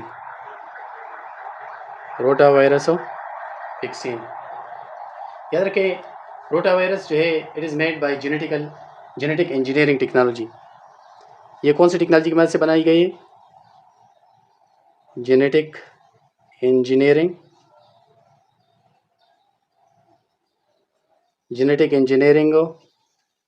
technology. Genetic engineering technology का इस्तेमाल करके वैक्सीन को बनाया गया है। और इसमें हमारे साथ क्या होता है, याद रखें, इसमें हमारे साथ जो है दीज वैक्सीन कंटेन द क्या, लायो एटेनुएटेड रोटा वायरस स्ट्रेन्स। इसमें हमारे साथ जो होते हैं रोटा वायरस वैक्सीन में लायो एटेनुएटेड हम कहते हैं वीकंड, किसे कहते हैं, कमज़ोर। लायो एटेनुएटेड यानी वीकंड रोटा वायरस स्ट्रेन होते हैं। इसमें क्या होते हैं, इसमें हमारे साथ लायो एटेनुएटेड यानी वीकंड रोटा वायरस के स्ट्रेन्स होते हैं। रोटा वायरस के क्या होते हैं, स्ट्रेन्स होते हैं, सही है। और ये क्या करते हैं, स्टिमुलेट करते हैं इम्यून सिस्टम को विदाउट काजिंग डिजीज़। क्या करते हैं, स्टिमुलेट करते हैं। ये जो वीकंड लायो एटेनुएटेड यानी वीकंड रोटा वायरस के स्ट्रेन्स होते हैं, ये स्टिमुलेट करते हैं इम्यून सिस्टम को, लेकिन क्या करते हैं, without causing disease, without causing disease.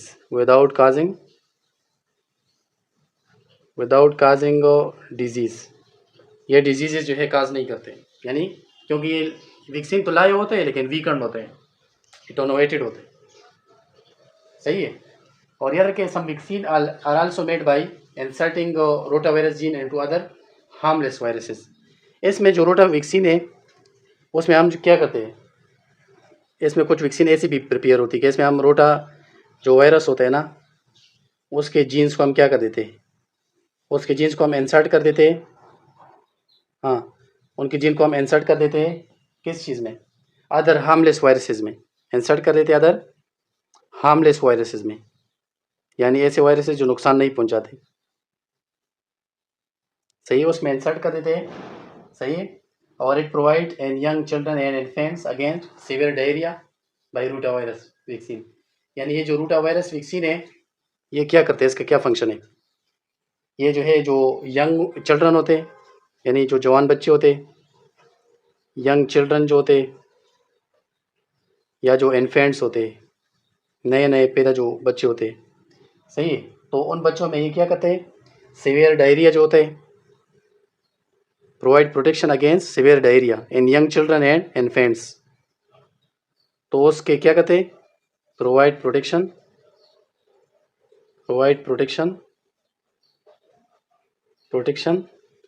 Against diarrhoea,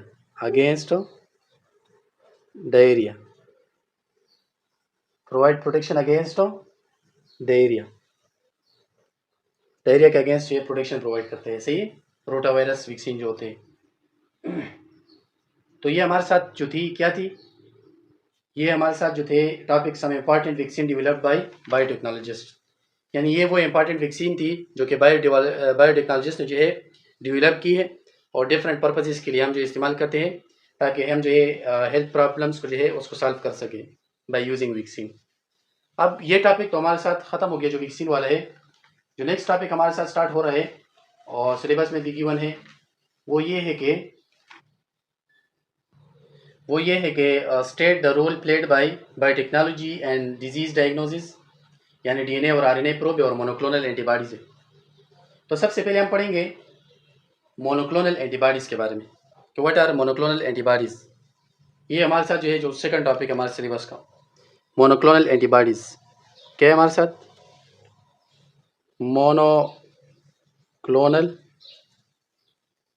monoclonal antibodies.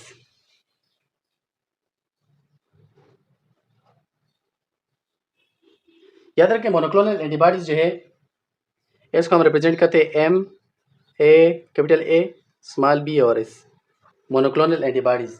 याद रखिए एक हमारे साथ होते हैं मोनोक्लोनल एंटीबॉडीज़ और एक होते हैं पॉलीक्लोनल एंटीबॉडीज़।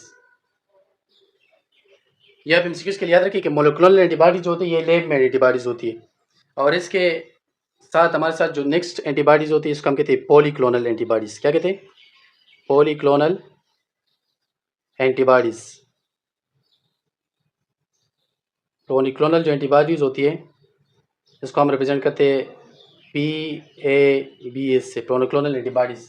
याद रखिए हमारे साथ नेचुरल इम्यून रिस्पांस क्रिएट करती है। क्या होती है ये? इसको हम ऐसे कह सकते हैं ये नेचुरल एंटीबॉडीज़ होती है, नेचुरल एंटीबॉडीज़ होती है। तो ये नेचुरली जो है इम्यून रिस्पांस क्रिएट करती है। क्या करती है? नेचुरली इम्यून रिस्पांस क्रिएट करती है। और ये जो है ये लेबॉरेटरी मेड एंटीबॉडीज़ होती है। तो response of immune system to any antigen is polyclonal. याद रखिए पॉलीक्लोनल हम किसे कहते हैं? पॉलीक्लोनल हम कहते हैं response of immune system to any antigen. Polyclonal की बात मैंने की, पॉलीक्लोनल हम किसे कहते हैं? क्या मैं लिखता हूँ पॉलीक्लोनल, क्या मैं लिखता हूँ ये ज़रा अपने साथ याद रखिए। Response of immune system, response of ये अलग से इस तरह कर ले, response of immune system, response of immune system, सही है, response of immune system to any antigen is polyclonal, to any antigen, to any antigen is a polyclonal. लेकिन अगर हम बात करेंगे कि response of immune system to a specific antigen तो फिर हमारे साथ मोनोक्लोनल होगा। सही है। तो याद रखिए that is the system manufacture antibodies of great range of structure both in their binding region and effector region. यानी हमारे साथ क्या होते हैं पॉलीक्लोनल एंटीबॉडीज में? इसमें हमारे साथ जो सिस्टम होता है ना, बायोलॉजिकल जो सिस्टम होता है वो क्या करते हैं? वो एंटीबॉडी क्रिएट करते हैं, प्रोड्यूस करते हैं एंटीबॉडी। क्या प्रोड्यूस करते हैं? एंटीबॉडीज जो है प्रोड्यूस करते हैं, और वो एंटीबॉडी जो होती है ग्रेट रेंज ऑफ स्ट्रक्चर, यानी उसमें बहुत सारे स्ट्रक्चर होते हैं। Great range of structure, different structure की एंटीबॉडीज जो है वो क्रिएट होती है या मैन्युफैक्चर होती है। सही है। और किस चीज़ में ग्रेट रेंज होता है इनका? बोथ इन हमारे साथ जो रीजन होते हैं एंटीबॉडीज में, बाइंडिंग रीजन होते हैं एक इफेक्टर रीजन होते हैं। क्या होते हैं? Binding region. तो इनमें जो ये वेरिएशन होती है बाइंडिंग रीजन में भी होती है, और दूसरी हमारे साथ जो है इफेक्टर रीजन में भी होती है। क्या होती है?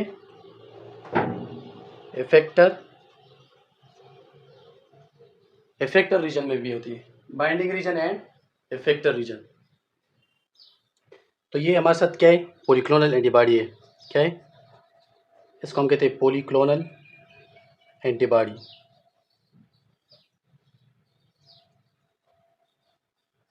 पॉलीक्लोनल एंटीबॉडी हमारे साथ क्या होते हैं? यानी ये रिस्पांस करते हैं इम्यून सिस्टम को तो एंटीजन, ये हमारे साथ पॉलीक्लोनल है, यानी response of immune system to an antigen is polyclonal. सही है। और इसमें सिस्टम जो है वो क्या करते हैं? एंटीबॉडी क्रिएट करते हैं, ग्रेट रेंज ऑफ स्ट्रक्चर होता है उनका, यानी बोर्ड अगर उसका हम बाइंडिंग रीजन लिया इफेक्टर रीजन ले तो ग्रेट रेंज ऑफ स्ट्रक्चर होते हैं। इसका मतलब क्या है? इसका मतलब ये है कि जब हमारे साथ फॉरेन सब्सटेंस जो होते हैं क्या होते हैं, यानी हमारे साथ जो फॉरेन सब्सटेंस होता है या जो फॉरेन पार्टिकल होते हैं, जब फॉरेन सब्सटेंस जो है याद रखिए, जब फॉरेन सब्सटेंस जो है वो एंटर होता है बॉडी में, क्या होता है? Enters the body, enters the body. जब फॉरेन सब्सटेंस जो है वो बॉडी में एंटर होता है तो क्या होता है, when foreign substance enters the body, तो क्या होता है, हाँ, द व्हेन फॉरेन सब्सटेंस का मतलब यहाँ है कि जब कोई एंटीजन जो है वो एंटर होता है बॉडी में, सही, यानी जब कोई एंटीजन जो है वो बॉडी में एंटर होता है तो क्या होता है हमारे साथ, बॉडी जो है वो क्या करती है, द इम्यून रिस्पांस है वो naturally produce many different types of antibodies. जो इम्यून रिस्पांस होते हैं ना,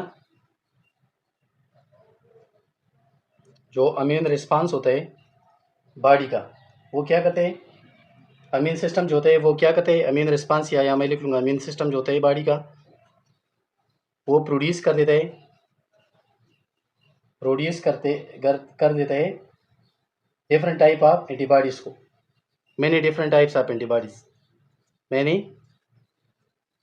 different types of antibodies, types of antibodies, many different types of antibodies जो है वो क्या कर देता है, प्रोड्यूस कर देता है, सही है, और क्या होता है, टू फाइट इट, ताकि उसके अगेंस्ट फाइट कर सके, यानी जो फॉरेन सब्सटेंस है उसके अगेंस्ट फाइट कर सके, टू फाइट इट, या to fight against that foreign substance जो कि बॉडी में एंटर होता है, सही है। तो इम्यून सिस्टम क्या है, जब फॉरेन सब्सटेंस जो एंटर होते हैं बॉडी में, तो इम्यून सिस्टम जो प्रोड्यूस करते हैं many different types of antibody, ताकि वो फाइट कर सके अगेंस्ट दैट सब्सटेंस, सही है।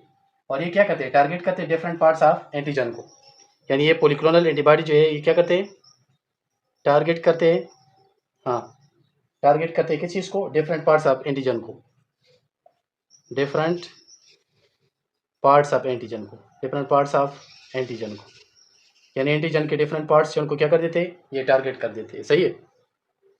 अब इसी मोनोक्लोनल एंटीबॉडीज़ में याद रखें, इंट्रोडक्शन टू मोनोक्लोनल एंटीबॉडी, ये तो पॉलीक्लोनल एंटीबॉडीज़ के बारे में बात की। अब हम बात करेंगे मोनोक्लोनल एंटीबॉडीज़, मोनोक्लोनल एंटीबॉडीज़, ये इसके हम इंट्रो पढ़ रहे हैं, सही है, ताकि आप सबसे पहले ये जाने कि मोनोक्लोनल और पॉलीक्लोनल एंटीबॉडीज़ होती क्या है। तो ये मोनोक्लोनल एंटीबॉडीज़ जो याद रखें, मोनोक्लोनल एंटीबॉडीज़ जो है, मोनोक्लोनल एंटीबॉडीज़ जो है, मोनोक्लोनल एंटीबॉडी याद रखें, बायोटेक्नोलॉजी जो है साइंटिस्ट डेवलप करते हैं way to produce monoclonal antibody. Monoclonal antibody याद रखें, it is monoclonal antibodies are lab made design होती है, क्या होती है, लेबॉरेटरी मेड होती है, लेबॉरेटरी मेड होती है, क्या होती है, लेबॉरेटरी मेड्स एंटीबॉडीज होती है, ये आपने अपने साथ याद रखना है, लेबॉरेटरी मेड एंटीबॉडीज होती है, क्या होती है, लेबॉरेटरी मेड एंटीबॉडीज होती है। Monoclonal antibodies are laboratory made antibodies, ये अपने एमसीक्यूज के लिए याद रखना है, सही है। और ये क्या होती है, design to bind specific antigen, design ये इस तरह डिजाइन होती है ना कि ये बाइंड हो सके किस चीज़ के साथ, बाइंड हो सके स्पेसिफिक एंटीजन के साथ, स्पेसिफिक एंटीजन के साथ। और पॉलीक्लोनल एंटीबॉडी जो है उसमें हमने कहा कि design to bind any antigen, वो हर एक एंटीजन के साथ जो है बाइंड हो सकती है, सही है। तो ये क्या होता है, such is protein on surface of pathogen और कैंसर सेल, ये किस चीज़ के साथ बाइंड हो सकती है, protein on surface of cancer, protein on surface of pathogen और कैंसर सेल जो होते हैं हमारे साथ, उनके साथ ये बाइंड हो सकती है, protein on surface of cancer cell, surface of cancer cell, यानी कैंसर सेल के सरफेस पर जो प्रोटीन होते हैं उनके साथ, या जो है पैथोजन के जो सरफेस पर प्रोटीन होते हैं, क्या होते हैं, यहाँ मैं लिख लूँगा कि protein on surface of pathogen, उनके साथ जो है ये अटैच हो सकती है, उनके साथ ये क्या हो सकती है, बाइंड हो सकती है, ये हमारे साथ मोनोक्लोनल एंटीबॉडीज होती है। और याद रखिए, unlike the natural polyclonal response, यानी पॉलीक्लोनल रिस्पांस के साथ इसको अगर हम कंपेयर करें, पॉलीक्लोनल जो एंटीबॉडीज होती है, तो monoclonal antibodies are a group of identical antibodies. Monoclonal antibodies होती है ना, ये क्या होती है, ग्रुप ऑफ आइडेंटिकल एंटीबॉडीज, ये बिल्कुल सेम होती है, सब सेम एंटीबॉडीज होती है, ग्रुप ऑफ आइडेंटिकल एंटीबॉडीज़ होती है। क्या होती है? Group of identical antibodies, group of identical antibodies, यानी ये सेम ग्रुप ऑफ एंटीबॉडीज़ होती है, सही है। और they are made by identical immune cell. किस चीज़ से बनी होती है? Made up of identical immune cell, identical immune cell. Identical यानी एक जैसे जो अमीन सेल्स होते हैं उनसे बनी होती है जो मोनोक्लोनल एंटीबॉडीज़ होती है, सही है। और they are all clones of a unique parent cell. ये सब कापियाँ जो होती है ना, ये किस चीज़ की होती है? यानी मोनोक्लोनल एंटीबॉडीज़ में जो है all are copies of unique parent cell, यानी एक ख़ास पेरेंट सेल की ये कॉपीज़ होती है। यूनिक पेरेंट सेल की क्या होती है? यूनिक पेरेंट सेल की कॉपी होती है, सही है। अब हम थर्ड बात करेंगे production capability of monoclonal antibodies की। क्या बात करेंगे? नंबर थर्ड हम बात करेंगे production capability of monoclonal antibodies, production capability of monoclonal antibody, सही है। तो याद रखें, given almost any substance it is possible to produce monoclonal antibody, यानी जो भी सब्सटेंस हो उसकी हम मोनोक्लोनल एंटीबॉडी जो है उसको हम क्या कर सकते हैं? ये पॉसिबल है कि उसको हम जो है बना सकते हैं या प्रोड्यूस कर सकते हैं, specifically bind to that substance, ताकि वो जो है उसी सब्सटेंस के साथ जो है बाइंड हो सके। यानी इट इज़ पॉसिबल, ये जो है मुमकिन है, it is possible to produce monoclonal antibody, to produce, ताकि हम क्या करें? प्रोड्यूस कर सके। किस चीज़ को प्रोड्यूस कर सके? मोनोक्लोनल एंटीबॉडीज़ को प्रोड्यूस कर सके। It is possible, it is possible to produce monoclonal antibodies, सही है, that specifically bind to that substance, that specifically bind to that substance, यानी ये सब्सटेंस आपके साथ बैक्टीरिया भी हो सकता है, वायरस भी हो सकता है, जो भी चीज़ हो।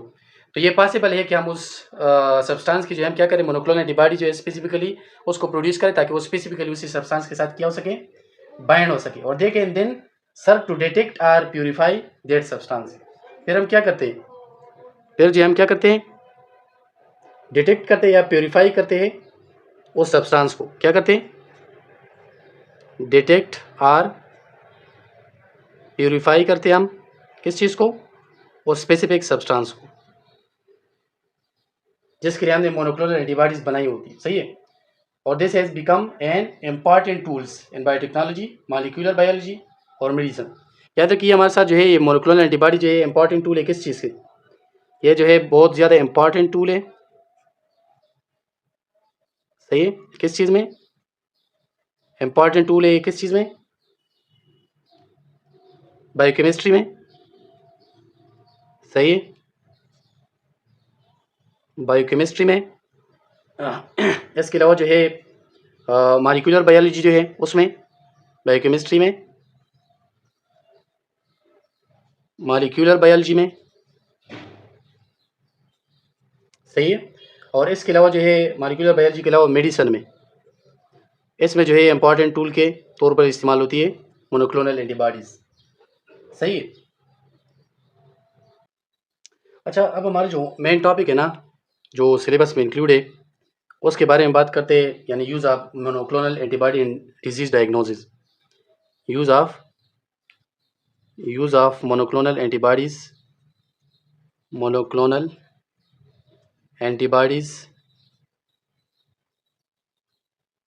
use of monoclonal antibodies and disease diagnosis and disease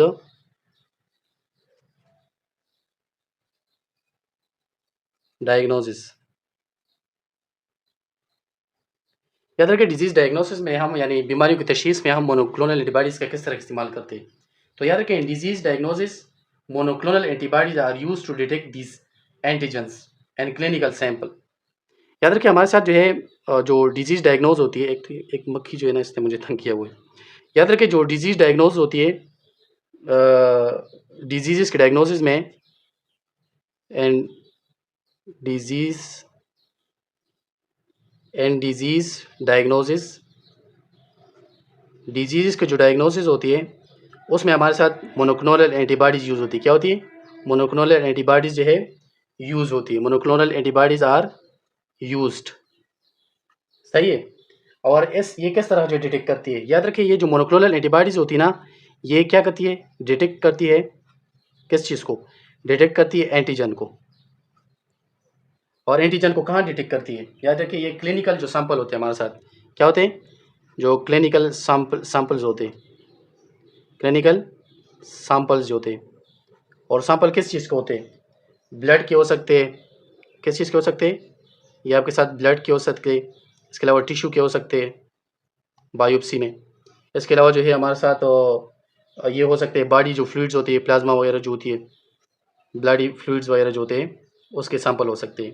तो ये ब्लड सैंपल में हमारे साथ किस चीज़ को एंटीजन की डिटेक्शन करती है, तो इस वजह से इसको हम डिजीज़ डायग्नोसिस में इस्तेमाल करते हैं। सही है। और याद रखें इस टेक्निक में हम यूज़ करते हैं, इस टेक्निक को हम यूज़ करते हैं फॉर डायग्नोजिंग इन्फेक्शियस डिजीज़। कौन सी डिजीज़ को हम डायग्नोज कर सकते हैं with the help of monoclonal antibodies? तो हम इस्तेमाल करते हैं मोनोक्लोनल एंटीबॉडीज़ को कौन सी बीमारियों की डायग्नोसिस में? हाँ, एन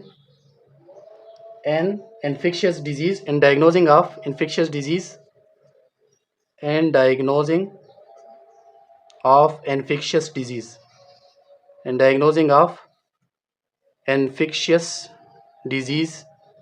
और वो इन्फेक्शियस डिजीज़ जो है, याद रखें हमारे साथ कौन कौन सी इन्फेक्शियस डिजीज़ है? ट्यूबरक्लोसिस है, टीबी जिसे हम कहते हैं। सही है। इसके अलावा सेपाइलस जो है, इसकी डायग्नोसिंग में भी हम इसका इस्तेमाल करते हैं। सही है। इसके अलावा जो है जो लाइम डिजीज़ होती है, लाइम डिजीज़ होती है, सही है, उसकी डायग्नोसिंग में भी हम मोनोक्लोनल एंटीबॉडी का इस्तेमाल करते हैं। और it is also use in the diagnosis of cancer.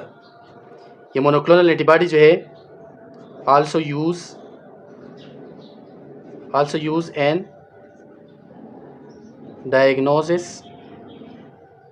Diagnosis of cancer. Cancer के डायग्नोस में भी ये हमारे साथ जो है क्या होते हैं? इस्तेमाल होते हैं। वेयर जो मोनोक्लोनल एंटीबॉडी होती है are use to detect specific tumour markers. खास जो है ट्यूमर मार्कर्स होते हैं ब्लड में या टिश्यू में, उनको ये क्या करती है? डिटेक्ट करती है। सही है। तो मोनोक्लोनल एंटीबॉडीज जो है ये किस चीज़ को डिटेक्ट करती है? ये डिटेक्ट करती है स्पेसिफिक ट्यूमर मार्कर्स को। स्पेसिफिक ट्यूमर जो मार्कर्स होते हैं यानी रसूली वगैरह जो होती है, स्पेसिफिक ट्यूमर मार्कर्स होते हैं। और ये किस चीज़ में होते हैं? ये होते हैं ब्लड में, ये ब्लड में होते हैं या टिश्यू सैंपल में होते हैं। क्या होते हैं? टिश्यू सैंपल में होते हैं। सही है। तो इसकी डायग्नोजिंग के लिए हम जो इस्तेमाल करते हैं, टेस्ट चीज़ कर इस्तेमाल करते हैं मोनोक्लोनल एंटीबॉडीज़ को। किस चीज़ को इस्तेमाल करते हैं? मोनोक्लोनल एंटीबॉडीज़ को। इसके अलावा याद रखिए मोनोक्लोनल एंटीबॉडीज़ जो है इसको हम इमेजिंग टेक्निक में भी इस्तेमाल करते हैं। किस चीज़ में इस्तेमाल करते हैं? Use of monoclonal antibodies in imaging technique. ये नंबर 5 जे में यहाँ डिस्कस करता हूँ। Use of monoclonal antibodies and imaging technique. Imaging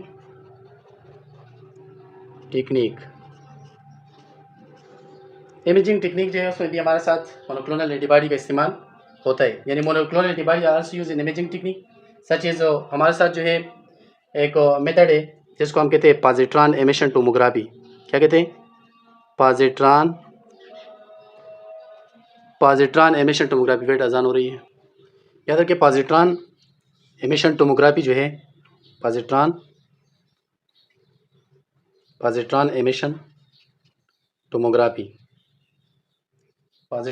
tomography जो है जिसको हम जो है सिंपली कहते हैं PET, पॉजिट्रॉन एमिशन टोमोग्राफी। याद रखिए ये जो है डिटेक्ट यूज़ होता है for the detection of cancer cell in the body. यानी हम मोनोक्लोनल एंटीबॉडीज़ को इस्तेमाल करते हैं पॉजिट्रॉन एमिशन टोमोग्राफी में, और पॉजिट्रॉन एमिशन टोमोग्राफी जो है इसको हम यूज़ करते हैं किस चीज़ के लिए? डिटेक्ट, ये क्या करते हैं? डिटेक्ट करता है कैंसर सेल को, कैंसर सेल्स को इन द बॉडी में कैंसर सेल के डिटेक्शन के लिए इस्तेमाल होते हैं। सही है। और इसमें जो है मोनोक्लोनल एंटीबॉडी जो है are attach to radioactive substance. याद रखिए इसमें क्या हो जाता है, जो मोनोक्लोनल एंटीबॉडीज़ है ना, याद रखिए वो क्या हो जाती है? अटैच हो जाती है किस चीज़ के साथ? अटैच हो जाती है रेडियो एक्टिव सब्सटेंस के साथ, रेडियो एक्टिव सब्सटेंस के साथ जो रेडिएशन एमिट करता है, रेडियो एक्टिव सब्सटेंस के साथ। और फिर क्या होता है? When injected into the patient, और जब इसी सब्सटेंस को हम क्या करते हैं पेशेंट की बॉडी में इंजेक्ट करते हैं, तो these label antibody travel through the body, ये क्या हो जाते हैं? यानी हमारे साथ जो है रेडियो एक्टिव सब्सटेंस जो कि इसके साथ मोनोक्लोनल एंटीबॉडीज अटैच होती है, जब इसको हम इंजेक्ट करते हैं, क्या करते हैं? इंजेक्ट करते हैं। कहाँ इंजेक्ट करते हैं? पेशेंट की बॉडी में। पेशेंट यानी इंजेक्ट करते हैं इसको हम पेशेंट में, तो ये क्या हो जाती है? याद रखिए दीज लेबल एंटीबॉडीज़ जो है, ये जो एंटीबॉडीज़ है जिसमें हमारे साथ रेडियो एक्टिव सब्सटेंस भी होते हैं, सही है, तो ये जो मोनोक्लोनल एंटीबॉडीज़ है ये क्या हो जाती है? याद रखें ये जो है ट्रेवल करती है through the body, travel through the body, travel through the body, सही है, ट्रेवल थ्रू द बॉडी में ट्रेवल करके कहाँ पहुँचती है? To bind the cancer cell, ये कैंसर सेल के साथ बाइंड हो जाती है, to bind the cancer cell, cancer cells के साथ वो बाइंड हो जाती है। एंड अलाउ, ये हमें क्या करती है? Allow to detect and visualise the location of cancer cell. फिर जो है ये डिटेक्ट भी करती है, क्या करती है?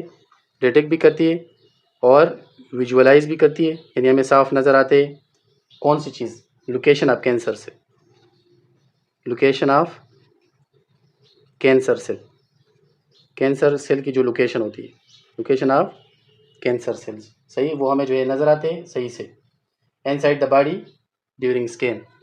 कब हमें नज़र आते हैं? इनसाइड द बॉडी, यानी बॉडी के अंदर हमें कैंसर जो सेल होते हैं इनसाइड बॉडी, वो हमें नज़र आते हैं जब हम क्या करते हैं? ड्यूरिंग स्कैन, जब हम स्कैनिंग करते हैं पॉजिट्रॉन एमिशन टोमोग्राफी के जरिए, सही है। तो ये हमारे साथ जो है यूज़ होती है ये यूज़ है मोनोक्लोनल एंटीबॉडी का इमेजिंग टेक्निक में। इसके अलावा जो है याद रखें मोनोक्लोनल एंटीबॉडी जो है इसको हम थेरेप्यूटिक एंड डायग्नोस्टिक इंपॉर्टेंस भी है इसकी, यानी नंबर 6 जो है इसकी क्या है? इसकी जो है हमारे साथ थेरेप्यूटिक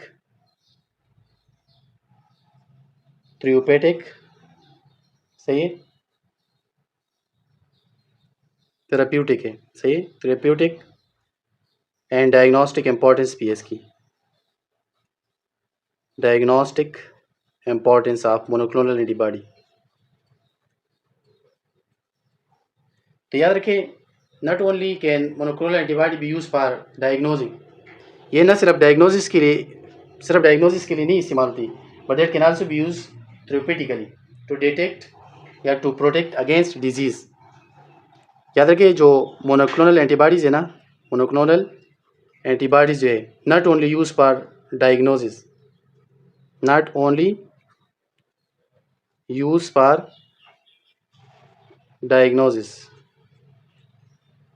ये सिर्फ डायग्नोसिस के लिए जो है इस्तेमाल नहीं होती, सही, but can also be use therapeutically. इसको हम जो है थेराप्यूटिकली जो है भी इसको हम यूज़ करते हैं, यानी थेराप्यूटिकली का मतलब है protect against disease, protect against disease, यानी हमें बीमारियों से भी बचाती है। जो मोनोक्लोनल एंटीबॉडीज़ होती है ना, ये हमें किस चीज़ से बचाती है? बीमारियों से भी हमें बचाती है, बीमारियों से भी हमें बचाती है, सही है। इसके अलावा जो है फर्दर मोर अगर हम बात करें तो they can detect the presence of drugs, viral and bacterial products and other unusual और abnormal substance in the blood. याद रखिए ये क्या कर सकती है, ये भी डिटेक्ट कर सकती है, जो मोनोक्लोनल एंटीबॉडीज होती है ये डिटेक्ट कर सकती है presence of drugs in blood, presence of, ये जो है डिटेक्ट कर सकती है क्या, presence of drugs in blood, drugs की प्रेजेंस को डिटेक्ट कर सकती है। इसके अलावा जो है presence of viral and bacterial products से ये क्या कर सकती है, presence of viral and bacterial जो प्रोडक्ट्स है ब्लड में उनको भी डिटेक्ट कर सकती है। इसके अलावा जो है ये डिटेक्ट कर सकती है किस चीज़ को, अनयूजुअल या एबनॉर्मल जो सब्सटेंस होते हैं ब्लड में, अनयूजुअल या जो एबनॉर्मल सब्सटेंस होते हैं ब्लड में, एबनॉर्मल सब्सटेंस जो होते हैं किस चीज़ में, ब्लड में, उनको भी जो है ये क्या कर सकती है, डिटेक्ट कर सकती है, मोनोक्लोनल एंटीबॉडीज जो होती है। सही है।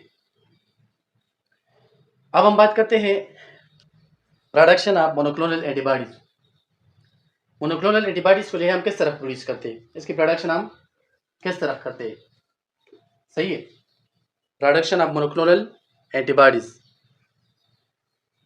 नंबर 7 हमारे साथ जो है क्या है, प्रोडक्शन ऑफ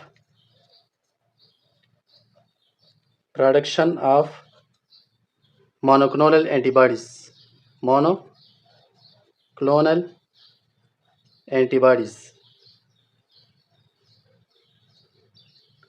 याद रखें production of monoclonal antibody typically involve a special technique.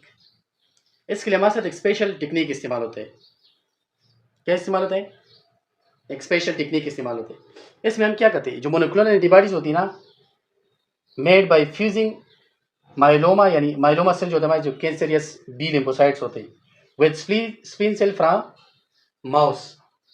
याद रखिए इसमें हम क्या करते हैं, ये मैं थोड़ा डायग्रामेटिकली भी आप लोगों को समझाता हूँ क्योंकि केपीके बुक में इसका डायग्राम भी मौजूद है।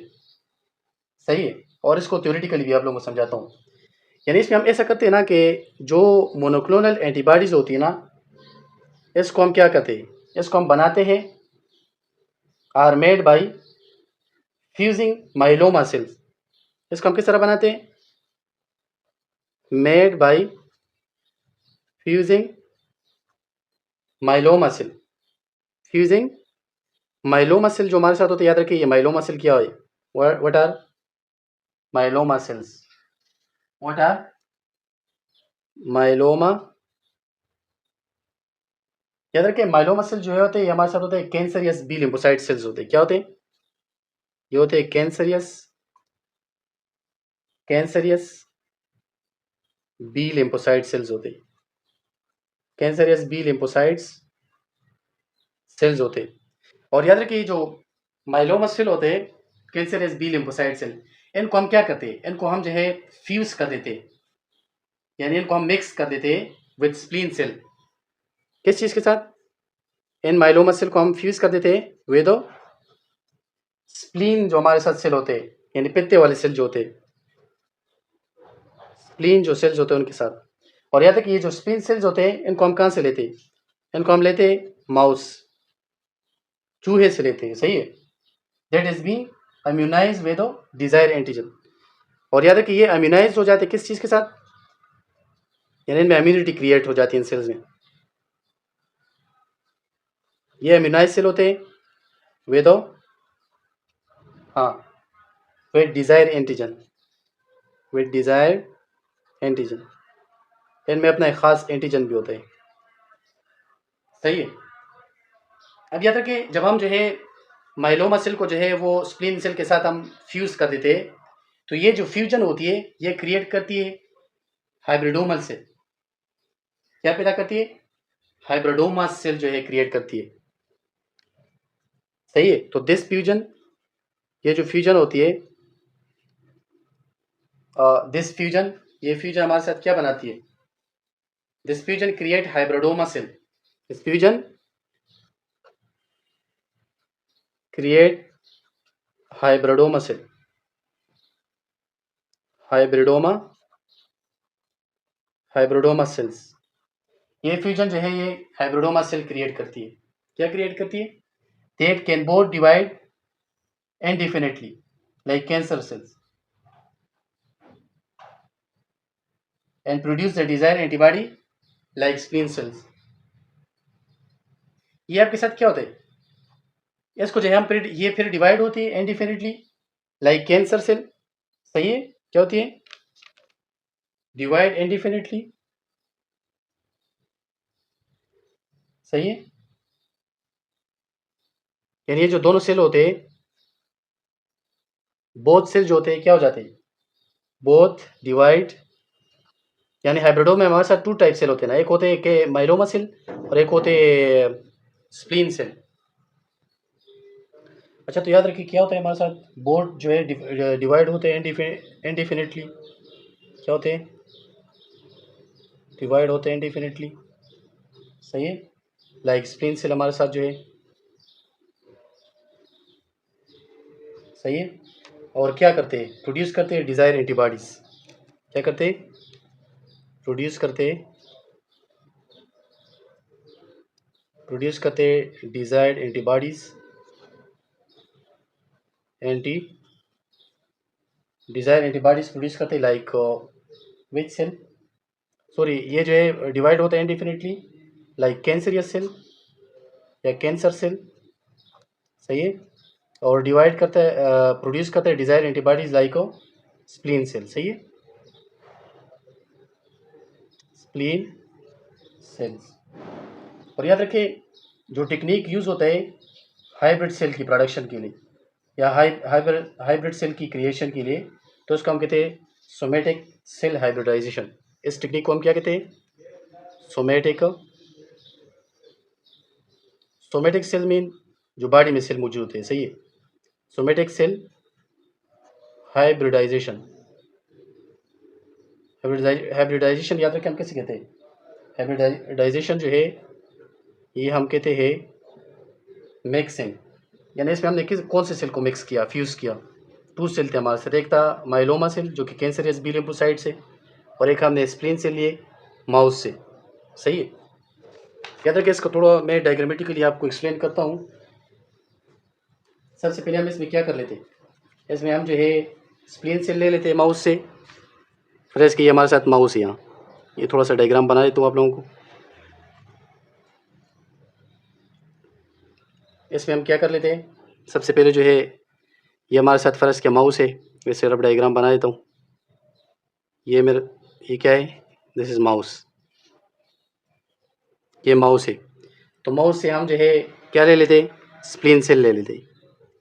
माउस से हम क्या ले लेते? स्प्लीन सेल ले लेते। सही है? स्प्लीन सेल्स ले लेते। और दूसरी तरफ हम ले लेते हैं माइलोमा सेल्स। क्या ले लेते? ये फ़र्ज़ के मेरे साथ है myeloma cells. These are myeloma cells. ये मेरे साथ है माइलोमा सेल्स। माइलोमा सेल्स हमारे साथ जो है कैंसरियस बी लिम्फोसाइट सेल्स जो होते। सही है? तो फिर हम क्या करते हैं, ये जो दोनों सेल्स है, यानी मैंने जो स्प्लीन सेल लिए थे माउस के, ये मेरे साथ स्प्लीन सेल है। These are spleen cells. ये देखो, इन दोनों सेल को हम क्या कर लेते हैं? फ्यूज़ कर लेते हैं। इनको हम क्या कर लेते हैं? फ्यूज़ कर लेते हैं। यानी ये वाले माइलोमा सेल जो है और ये वाले स्प्लीन सेल जो है, इनको हम एक दूसरे के साथ क्या कर लेते हैं? फ्यूज़ कर लेते हैं। सही है? यानी इनके जब हमारे साथ फ्यूजन हो जाती है, सही है, तो ये आगे क्या बनाते हैं? हाइब्रिडोमास सेल बनाते हैं। क्या बनाते हैं? हाइब्रिडोमास सेल्स बनाते हैं, जिसमें हमारे साथ माइलोमा सेल्स भी होते हैं और स्प्लीन सेल्स भी होते हैं। माइलोमा सेल भी होते हैं और स्प्लीन सेल्स भी होते हैं। Myeloma cell, spleen cell. सही है? और इन सेल को हम क्या कहते हैं? This cell are called hybridomas. Hybridomas. सही है? और याद रखें हाइब्रिडोमास सेल जो है, याद रखें इसको हम इसकी जो कल्चर हम करते हैं इसको हम हेट मीडियम में करते हैं। कौन सी मीडियम में करते हैं? ये अपने साथ इसकी इसके लिए याद रखें कि इसकी हम कल्चर जो करते हैं, कल्चर हम करते हैं हेट मीडियम में, HAT। हेड मीडियम में। और याद रखिए हेड मीडियम किसे कहते हैं? हेड जो है इसमें ये एच जो है एच स्टैंड फॉर हाइपोक्साथिन।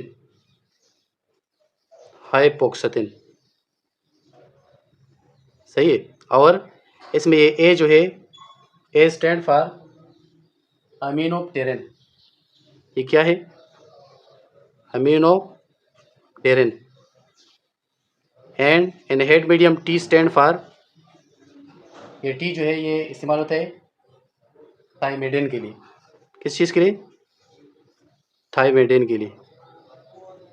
तो हेपोक्साथिन, अमीनोप्टेरिन, थाइमेडिन, इस मीडियम का हम इस्तेमाल करके किस चीज़ के लिए इस्तेमाल करते हैं? हाइब्रिडोमस के लिए। इस मीडियम का इस्तेमाल हम किस चीज़ के लिए करते हैं? हाइब्रिडोमस के लिए। सही है। और फिर हम क्या करते हैं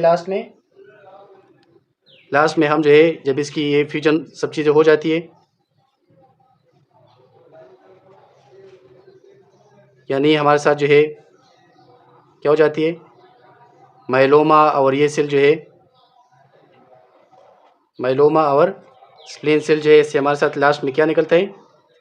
लास्ट में हमारे साथ जो है निकलता है मोनोक्लोनल एंटीबॉडीज़, जो कि सब एक शेप की तरह, इस तरह सब एक शेप की होती है। दीज आर मोनोक्लोनल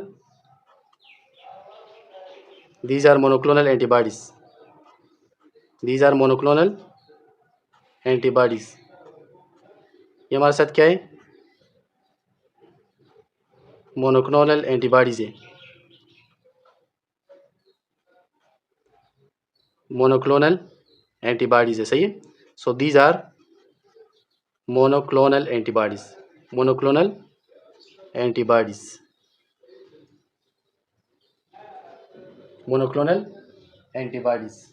सही है। तो ये तो हमारे साथ था मोनोक्लोनल एंटीबॉडीज़ का प्रोडक्शन ऑफ मोनोक्लोनल एंटीबॉडीज़। अच्छा, अब हमारे साथ तो नेक्स्ट टॉपिक जो है वो है role played by biotechnology and disease diagnosis. उसमें हमारे साथ है DNA and RNA probe. DNA and RNA probe.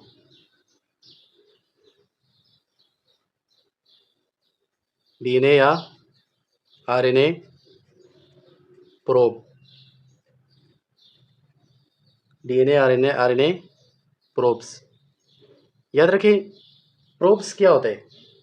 Probes जो है इज़ अ फ्लोरेसेंट। ये सेन टेक्स्ट बुक में मौजूद है। सही है। यानी सेन वाली बुक जो है उसमें मौजूद है। इसका डिफिनेशन लिखा है कि अ प्रोब इज़ फ्लोरेसेंट और radio active label fragment of DNA और आरएनए। तो प्रोब आपके साथ क्या होता है? What is probe? सबसे पहले हम प्रोब के बारे में बात करते हैं। आरएनए और डीएनए तो आपको पता है कि हमारे साथ न्यूक्लिक एसिड है, डीऑक्सीराइबो न्यूक्लिक एसिड, और आरएनए जो है ribo nucleic acid. DNA stand for deoxyribo nucleic acid, RNA stand for ribo nucleic acid. लेकिन याद रखिए प्रोब जो है हमारे साथ क्या होता है? ये आपके साथ होता है फ्लोरेसेंट या रेडियो एक्टिव लेबल्ड होता है। क्या होता है? रेडियो एक्टिव फ्लोरेसेंट या रेडियो एक्टिव जो है लेबल फ्रेगमेंट होता है, स्मॉल पार्ट होता है। लेबल फ्रेगमेंट होता है। फ्रेगमेंट का मतलब स्मॉल पार्ट होता है। किस चीज़ का होता है? लेबल फ्रेगमेंट ऑफ डीएनए और आरएनए। यानी ये डीएनए या आरएनए का जो है स्मॉल फ्रेगमेंट या स्मॉल पार्ट होता है जो कि लेबल होता है विद रेडियो एक्टिव सब्सटेंस या फ्लोरेसेंट। तो इसको हम प्रोब कहते हैं। और इसका जो है याद रखिए वेरिएबल लेंथ होता है। इसका सेंट टेक्स्ट बुक में मौजूद है। वेरिएबल जो है इसका लेंथ होता है। और इसमें लिखा है कि हमारे साथ यूजुअली जो होता है वो होता है 100 से लेकर 1000 बेसिस लॉन्ग होता है। बेसिस लॉन्ग मतलब बेसिस का मतलब यहाँ है नाइट्रोजिनस बेसिस। बेसिस का क्या मतलब यहाँ? 100 to 1000 बेसिस का मतलब है नाइट्रोजीनियस बेसिस जो हमारे साथ होते हैं। सही है। और नाइट्रोजीनियस बेसिस हमारे साथ जो है कौन से होते हैं? यानी यहाँ इनका मतलब होता है नाइट्रोजीनियस बेसिस। यानी बेसिस सिंपल लिख लूँगा मैं। बेसिस जो हमारे साथ होते हैं कौन से होते हैं?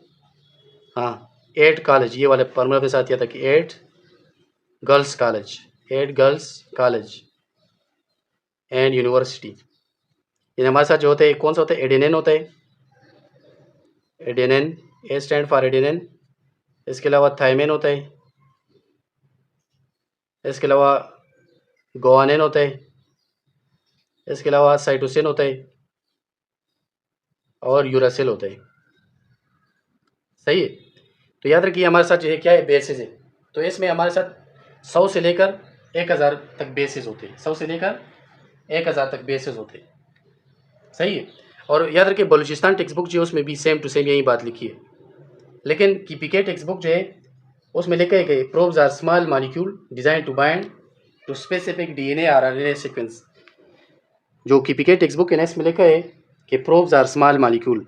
ये प्रोब्स जो होते हैं ना, इन्होंने लिखा है कि प्रोब्स जो है ये क्या होते हैं, probes are small molecules. Small molecules होते हैं, क्या होते हैं, स्मॉल मॉलिक्यूल्स होते हैं, जो कि बाइंड होते हैं किस चीज़ के साथ, जो कि बाइंड होते हैं किस चीज़ के साथ, DNA या RNA सीक्वेंस के साथ, DNA या RNA सीक्वेंस के साथ। सही है। अब हम वर्किंग मैकेनिज्म की बात करते हैं कि हाउ प्रोब वर्क्स। प्रोब जो है किस तरह काम करते, प्रोब जो है ये किस तरह काम करते। सही है। यानी working mechanism of probes, working mechanism. अच्छा अब हम डिस्कस करते हैं DNA और RNA प्रोब्स जो हमारे साथ होते हैं। या तक कि ये वीडियो जो है ना, ये मैंने पूरी जो है वो पूरी वीडियो जो है मैंने रिकॉर्ड की थी, लेकिन मोबाइल स्टोरेज में मसला था और गलती से जो है ये वीडियो डिलीट हो गई है तो अब मैं दोबारा से रिकॉर्ड कर रहा हूँ इस वीडियो को। याद रखिए DNA और RNA प्रोब जो है ऑलरेडी मैंने रिकॉर्ड की थी लेकिन डिलीट हो गई, तो अब मैं दोबारा से आप लोगों को समझाने के लिए DNA और RNA प्रोब जो याद रखिए, प्रोब हमारे साथ क्या होते हैं, फ्लोरेसेंट या radio active label fragment of DNA या RNA होते हैं। यानी हमारे साथ ऐसे फ्रेगमेंट्स पार्ट्स होते हैं RNA या DNA के जो कि लेबल होते हैं विद रेडियो एक्टिव या फ्लोरेसेंट। सही है। और याद रखिए ये वेरिएबल लेंथ में होते हैं, यानी ये हमारे साथ 100 to 1000 बेसिस लॉन्ग होते हैं। यानी जो हमारे साथ बेसिस होते हैं, न्यूक्लियोटाइड बेसिस जो होते हैं, यानी जिसमें हमारे साथ ये आप याद रख सकते हो बेसिस को, 8 गर्ल्स कॉलेज एंड यूनिवर्सिटी। यानी A stand for adenine, T stand for thymine, G stand for guanine, C stand for cytosine and U stand for uracil. तो ये हमारे साथ जो नाइट्रोजन वो क्या बेसिस होते हैं, न्यूक्लियोटाइड बेसिस होते हैं। तो याद रखें ये तकरीबन एक प्रोब में DNA RNA प्रोब में जो है 100 से लेकर 1000 तक बेसिस होते हैं। और प्रोब्स याद रखिए वेरी स्मॉल मॉलिक्यूल होते हैं, क्या होते हैं, probes are very small molecule. और ये बाइंड होते हैं किस चीज़ के साथ, DNA या RNA सीक्वेंस के साथ बाइंड होते हैं। इसका वर्किंग मैकेनिज्म की अगर बात करें तो याद रखिए यूज इन DNA और RNA सैंपल, ये DNA या RNA सैंपल में यूज़ होते हैं और ये डिटेक्ट करते हैं किस चीज़ को, the presence of nucleotide sequence. यानी जो RNA और DNA में न्यूक्लियोटाइड का सीक्वेंस होता है उसको जो है ये डिटेक्ट करते हैं। और किस चीज़ के साथ, complementary to the sequence in the probe. और याद रखिए जो RNA और DNA में जो न्यूक्लियोटाइड सीक्वेंस होता है वो कंप्लीमेंट्री होता है to the sequence in the probe, जो प्रोब में जो सीक्वेंस होता है हमारे साथ न्यूक्लियोटाइड बेसिस का। सही है। अब याद रखें इसको हम यूज़ करते हैं इन डिजीज़ डायग्नोसिस, यानी इसको हम डिजीज़ डायग्नोस में यानी बीमारियों की तशखीस में भी इसका इस्तेमाल करते हैं। सेंट टेक्स्ट बुक में लिखा है ना कि प्रोब्स जो है इसको हम diagnose of bacterial and viral disease, यानी बैक्टीरियल और वायरल डिजीज़ की जो तशखीस होती है, डायग्नोसिस होती है, उसमें हम DNA RNA प्रोब्स का इस्तेमाल करते हैं। बलूचिस्तान टेक्स्ट बुक में लिखा है कि प्रोब्स जो है ये माइक्रोबियल जो डिजीज़ होती है उनकी तशखीस में इसका इस्तेमाल करते हैं। और KPK टेक्स्ट बुक में लिखा है कि इन डिजीज़ डायग्नोसिस प्रोब जो है यूज़ करते हैं, use to detect the presence of specific pathogen, ये खास पैथोजन को डिटेक्ट करते हैं या जो है जेनेटिक म्यूटेशन को डिटेक्ट करते हैं। और किस चीज़ में, जो सैंपल वगैरह होता है यानी ब्लड टिश्यू और जो बॉडी फ्लूइड्स वगैरह होते हैं। और याद रखिए it is associated with certain diseases, जो कि एसोसिएट होते हैं विद सर्टन डिजीज, यानी इसकी वजह से सर्टन डिजीज काज होते हैं पैथोजन या जेनेटिक म्यूटेशन की वजह से। तो उनकी ट्रीटमेंट और उनकी डिटेक्शन के लिए हम ये DNA RNA प्रोब्स का इस्तेमाल करते हैं। एग्जाम्पल ऑफ डिजीज डिटेक्टेड, अब DNA RNA प्रोब्स की मदद से हम कौन सी बीमारियों की तशखीस करते हैं, कौन सी बीमारियों को हम डिटेक्ट करते हैं। तो याद रखें प्रोब जो है उसको हम यूज़ करते हैं for the detection of viral infection. जिस तरह हमारे साथ जो HIV इन्फेक्शन है उसके लिए हम जो है प्रोब्स का इस्तेमाल करते हैं हेपेटाइटिस B और हेपेटाइटिस C वायरस जो है उसके डिटेक्शन और डायग्नोसिस के लिए जो हम प्रोब का इस्तेमाल करते हैं। ह्यूमन पेपिलोमा वायरस जो है HPV वायरस जो है उसके डिटेक्शन के लिए भी हम इस्तेमाल करते हैं किस चीज़ को, DNA और RNA प्रोब को। अब हमारे साथ लेबलिंग ऑफ प्रोब क्या चीज़ होती है, याद रखें लेबल विद ये प्रोब जो है ना ये लेबल होते हैं विद फ्लोरेसेंट या रेडियो एक्टिव मार्कर्स के साथ। और ये क्या करते हैं, पॉसिबल टू डिटेक्ट, ये पॉसिबल ये मतलब पॉसिबल होता है कि डिटेक्ट करे किस चीज़ को और बाइंड करे खुद को ये प्रोब जो है इसकी मदद से हम डिटेक्शन करते हैं और ये क्या होते हैं, बाइंड होता है टू टारगेट डीएनए या आरएनए, टारगेट डीएनए और आरएनए के साथ ये बाइंड होते हैं। सही है।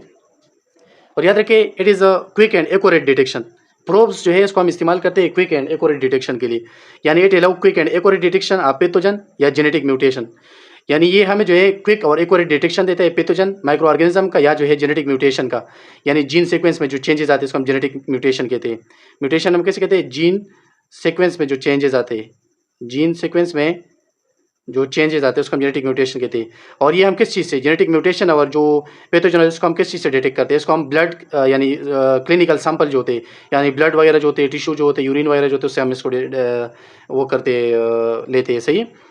यूज़ इन प्रीनेटल डायग्नोसिस, याद रखें इसको प्रीनेटल डायग्नोसिस में इस्तेमाल करते हैं। प्रोब्स यानी डीएनए और आरएनए प्रोब जो होता है ना, ये यूजफुल होता है and detection of prenatal diseases. For example जो हमारे साथ एक डिजीज़ है शॉर्ट टेंडम रिपीट्स जो होते हैं, STR इसको हम कहते हैं, तो इसमें हम डीएनए आरएनए प्रोब्स का इस्तेमाल करते हैं। सही है। अब हमारे साथ जो सिलेबस का लास्ट टॉपिक है, प्रोडक्ट ग्रुप से obtained by biotechnologist for use of disease treatment. Disease treatment के लिए कौन कौन से प्रोडक्ट्स जो है बायोटेक्नोलॉजिस्ट लेते हैं और उनको इस्तेमाल करते हैं। तो याद रखिए सबसे पहला हमारे साथ जो है वो है रिकम्बिनेंट प्रोटीन।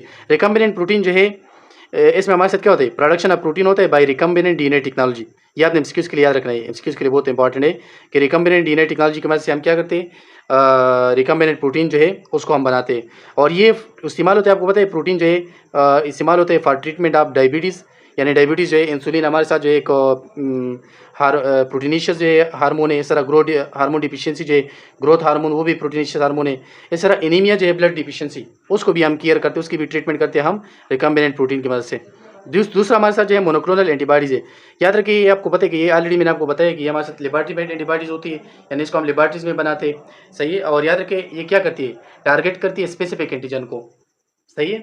और ये कौन सी डिजीज़ के लिए इसका इनको हम इस्तेमाल करते हैं, कैंसर के लिए, आर्थराइटिस खासकर जो रिमेटॉइड आर्थराइटिस होता है और मल्टीपल स्क्लेरोसिस जो होता है, इन बीमारियों के लिए इसको हम इस्तेमाल करते हैं। सही है। और डिजीज़ पाथवे जो है ये क्या करते हैं, डिजीज़ पाथवे को ब्लॉक करते हैं या जो है एबनॉर्मल सेल जो है बनाते हैं, मेकिंग एबनॉर्मल सेल। और फिर वो एबनॉर्मल सेल जो है क्या होते हैं, फॉर डिस्ट्रक्शन उनकी डिस्ट्रक्शन होती है ड्यू टू इम्यून सिस्टम की वजह से।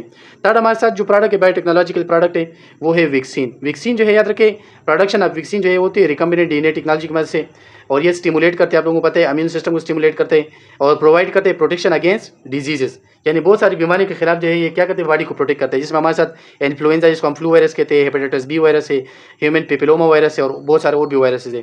नंबर 4 जो हमारे साथ बायोटेक्नोलॉजीज ने प्रोडक्ट डिस्कवर किया है for the treatment of disease वो है जीन थेरेपी।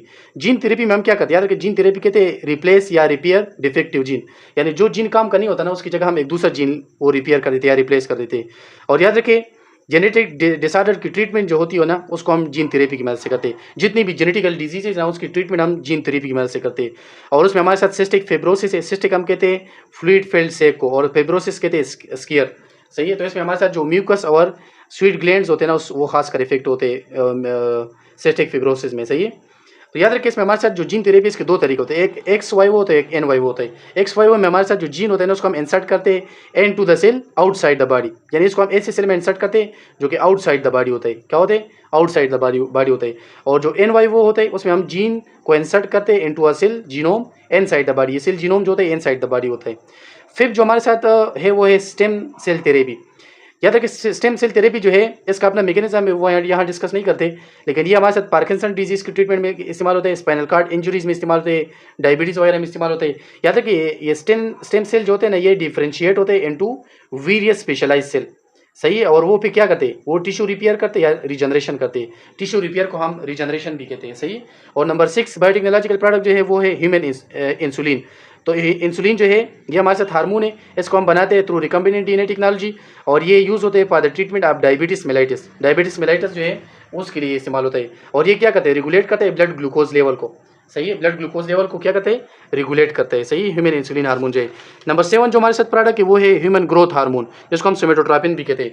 तो इसको भी हम रिकम्बिनेंट डीएनए टेक्नोलॉजी की मदद से जो है बनाते हैं यूजिंग माइक्रो ऑर्गेनिज्म का इस्तेमाल करते हैं। सही है। और ये किस चीज़ के लिए इस्तेमाल होते हैं, use for growth hormone deficiency, growth hormone deficiency के लिए इस्तेमाल होता है। और याद रखिए यानी ग्रोथ हार्मोन की जब बॉडी में कमी होती है, सही है, स्पेशली जो हमारे साथ बच्चे होते हैं, चिल्ड्रन जो होते हैं, उनमें वार्फिज्म या ग्रोथ जो डिसऑर्डर है उनके लिए हम ग्रोथ हार्मोन का इस्तेमाल करते हैं। सही है। नंबर 8 जो हमारे साथ बायोटेक्नोलॉजिकल प्रोडक्ट है जो कि बायोटेक्नोलॉजिस्ट ने डिस्कवर किया है for the treatment of disease, वो है थायराइड स्टिमुलेटिंग हार्मोन। तो ये प्रोड्यूस होता है by recombinant DNA technology. Recombinant DNA technology की मदद से प्रोड्यूस होता है और इसको हम यूज़ करते हैं टू डायग्नोज या मैनेज या treat thyroid gland disorder. Thyroid gland की जितनी भी बीमारियां हैं उसको उनकी तशखीस करने के लिए, उनको मैनेज करने के लिए, उनकी ट्रीटमेंट के लिए हम थायराइड स्टिमुलेटिंग हार्मोन का इस्तेमाल करते हैं। और नंबर 9 जो हमारे साथ बायोटेक्नोलॉजिकल प्रोडक्ट है जो कि इस्तेमाल होता है वो है फैक्टर 8। फैक्टर 8 जो याद रखें इसको हम ब्लड क्लॉटिंग फैक्टर भी कहते हैं। क्या कहते हैं? Blood clotting factor. तो ये जब हम ह्यूमन में क्या करते हैं, ह्यूमन में हम इंसर्ट करते हैं जेनेटिकल मॉडिफाइड जो हैमस्टर किडनी होती है ना, उसमें हम इंसर्ट करते हैं, सही है, या ओवरी सेल जो होते हैं वह हम इंसर्ट करते हैं, सही है, जीन्स को।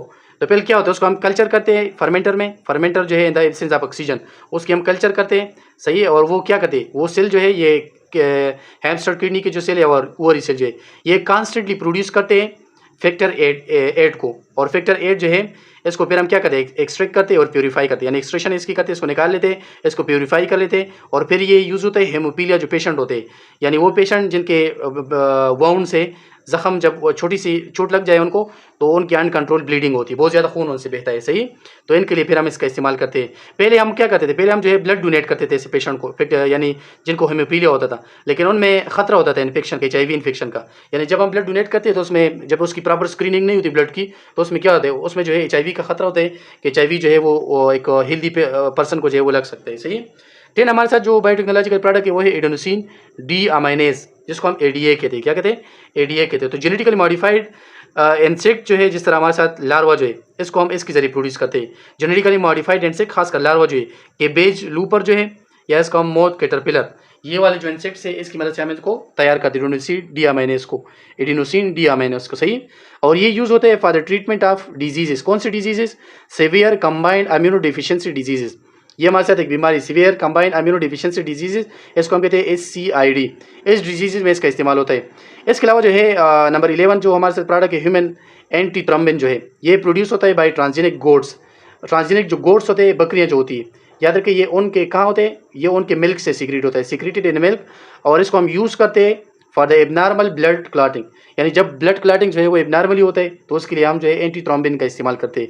और नंबर 12 जो हमारे साथ बायोटेक्नोलॉजिकल प्रोडक्ट है जो कि डिजीज ट्रीटमेंट में इस्तेमाल होते हैं वो है ह्यूमन अल्फा एंटीट्रिप्सिन, सही। और ये भी प्रोड्यूस होता है बाई ट्रांसजेनिक शीप, यानी भेड़ियाँ जो होती है ये उनसे प्रोड्यूस होता है, ट्रांसजेनिक जो शीप होती है, और ये उनके मिल्क में सीक्रेट होता है, सीक्रेटेड इन मिल्क। और ये यूज़ होते हैं for the treatment of emphysema जो है इसको हम दमा भी कहते हैं, उस बीमारी में इसका इस्तेमाल होता है, सही है। तो ये था हमारे साथ टॉपिक अबाउट यानी जो हमारे साथ था कि किस तरह जो है बायोटेक्नोलॉजिस्ट जो है वो टेक्नोलॉजिकल प्रोडक्ट का इस्तेमाल करके और वो जो है डिफरेंट डिजीज़ का जो है इलाज करते हैं, ट्रीटमेंट करते हैं। तो ये टॉपिक ख़त्म हो गया। तो ये था हमारे साथ बायोटेक्नोलॉजी का प्रोडक्ट। उम्मीद है आपको समझ आया होगा सारी चीज़ें, बस इसमें यही चीज़ है, बाकी इसमें कुछ नहीं है, सही है। MCQs जो है वो आपको प्लेलिस्ट में मिल जाएंगे इंशाल्लाह। इसी बायोटेक्नोलॉजी का जो प्लेलिस्ट है यूट्यूब पर, उसी में आपको इसके सारे MCQs भी मिल जाएंगे।